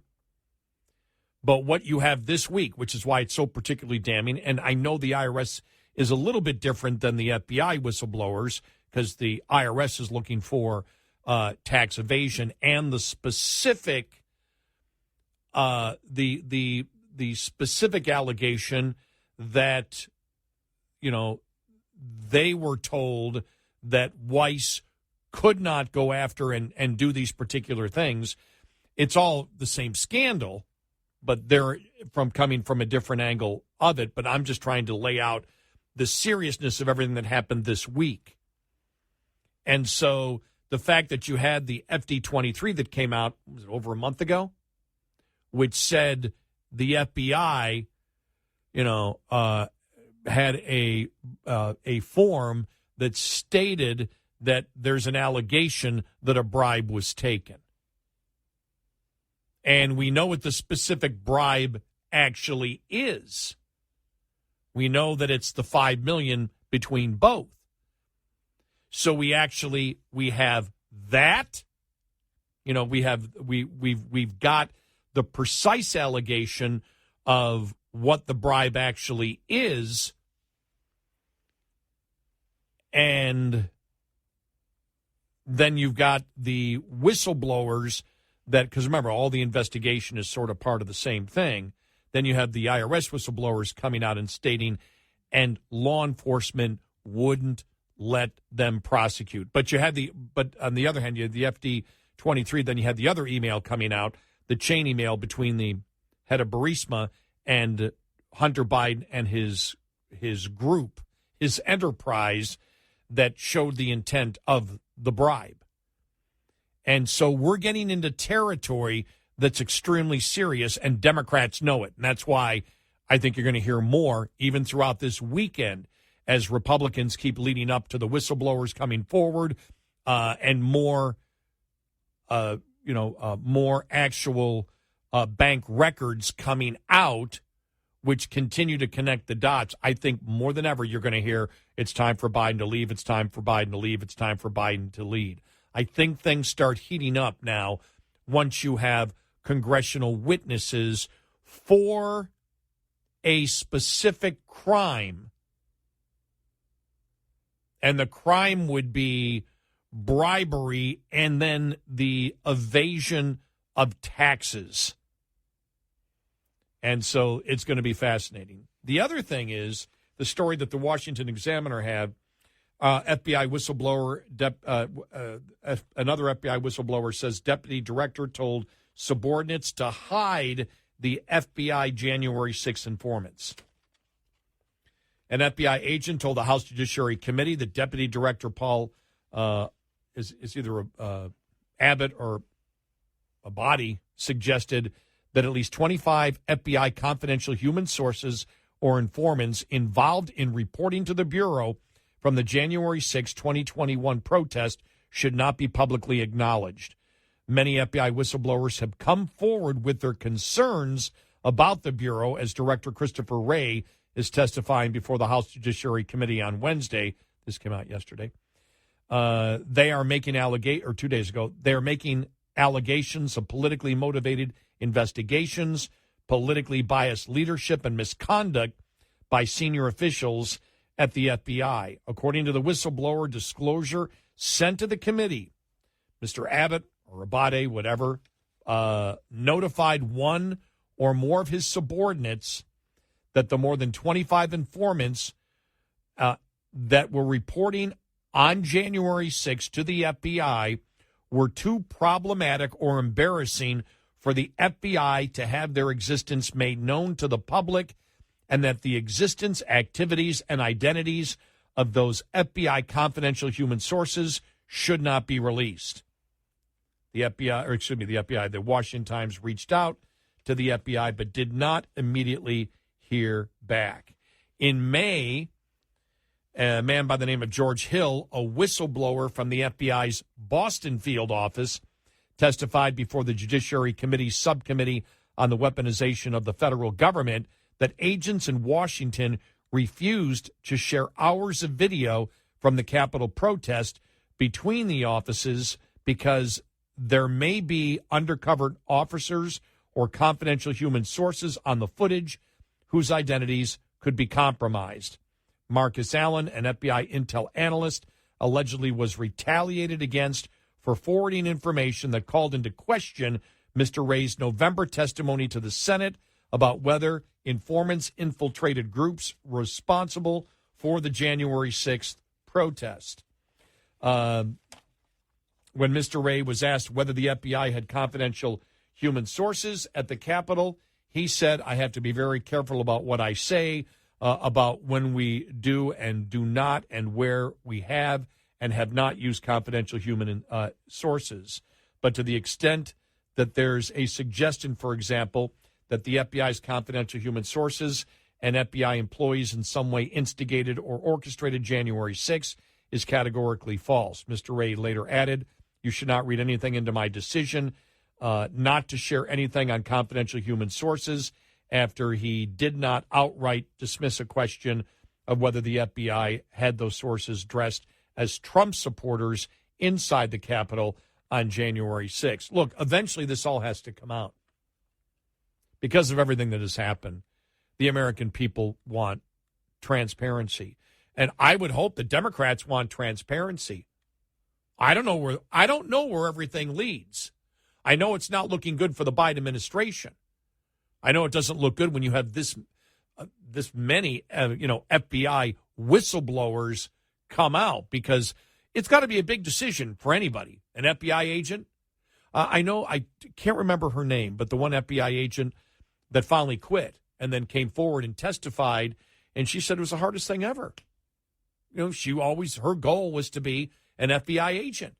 She had to quit the FBI. She left the FBI because she couldn't deal with the politics and the corruption inside of it. That's got to be tough to do that and then come forward.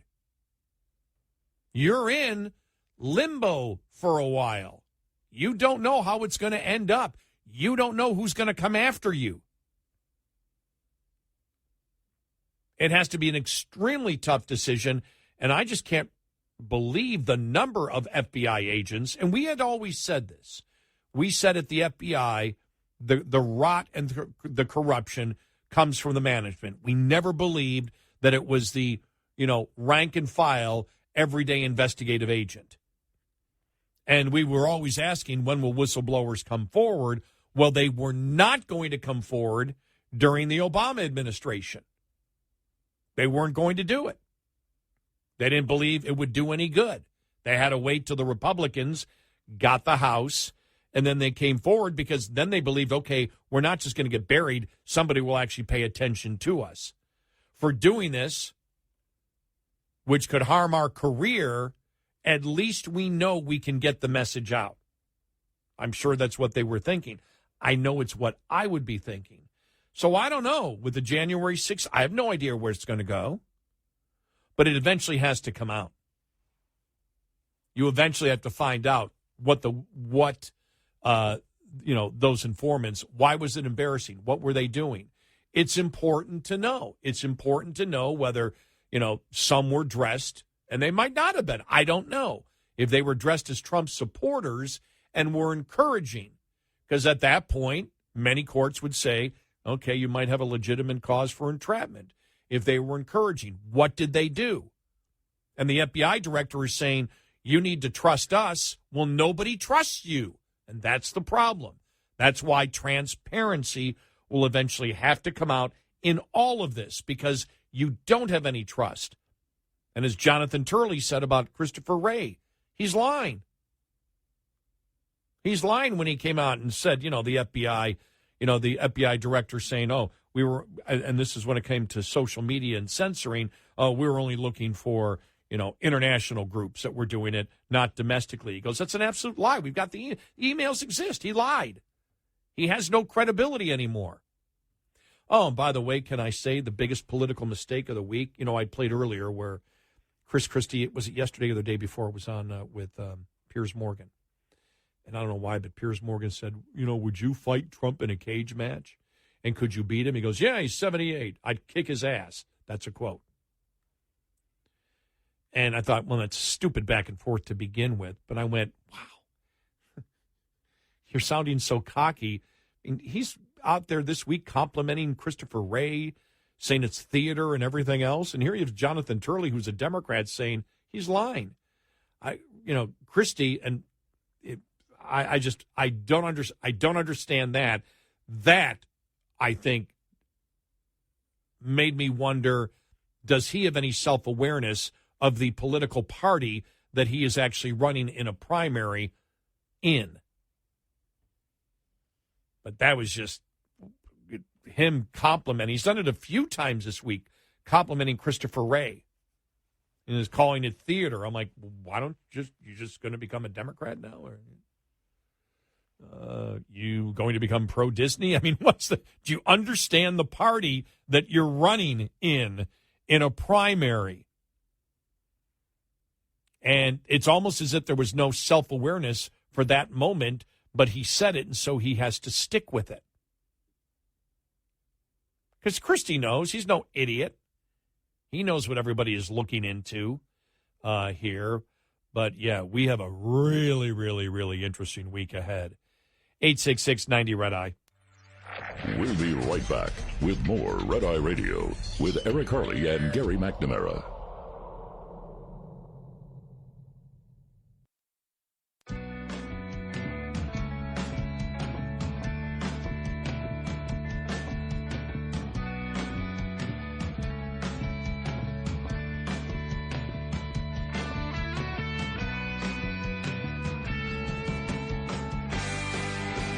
Hey, it's Red Eye Radio.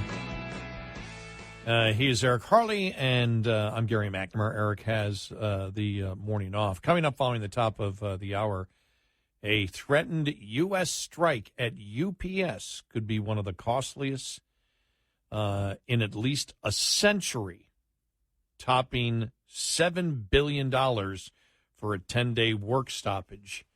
You think about this, we've talked a lot. The UAW this week was one of our favorite topics, UAW coming out. And it was a couple weeks ago that they weren't going to support Biden. And then here in the last week, it's the fact that, all these automobile companies are getting subsidies from the federal government and our salaries are going down. We went, well, yeah, because you're in a business where there's no demand. There's no demand for electric vehicles. And there's a couple of reasons. Number one, the American public, for the most part, may be interested, but they don't want it as their primary car. And number two, it's too expensive. And so that's why, at the Lordstown plant, you're making 50% less making EV parts. Well, UPS is a whole different ballgame. People want stuff at their doors.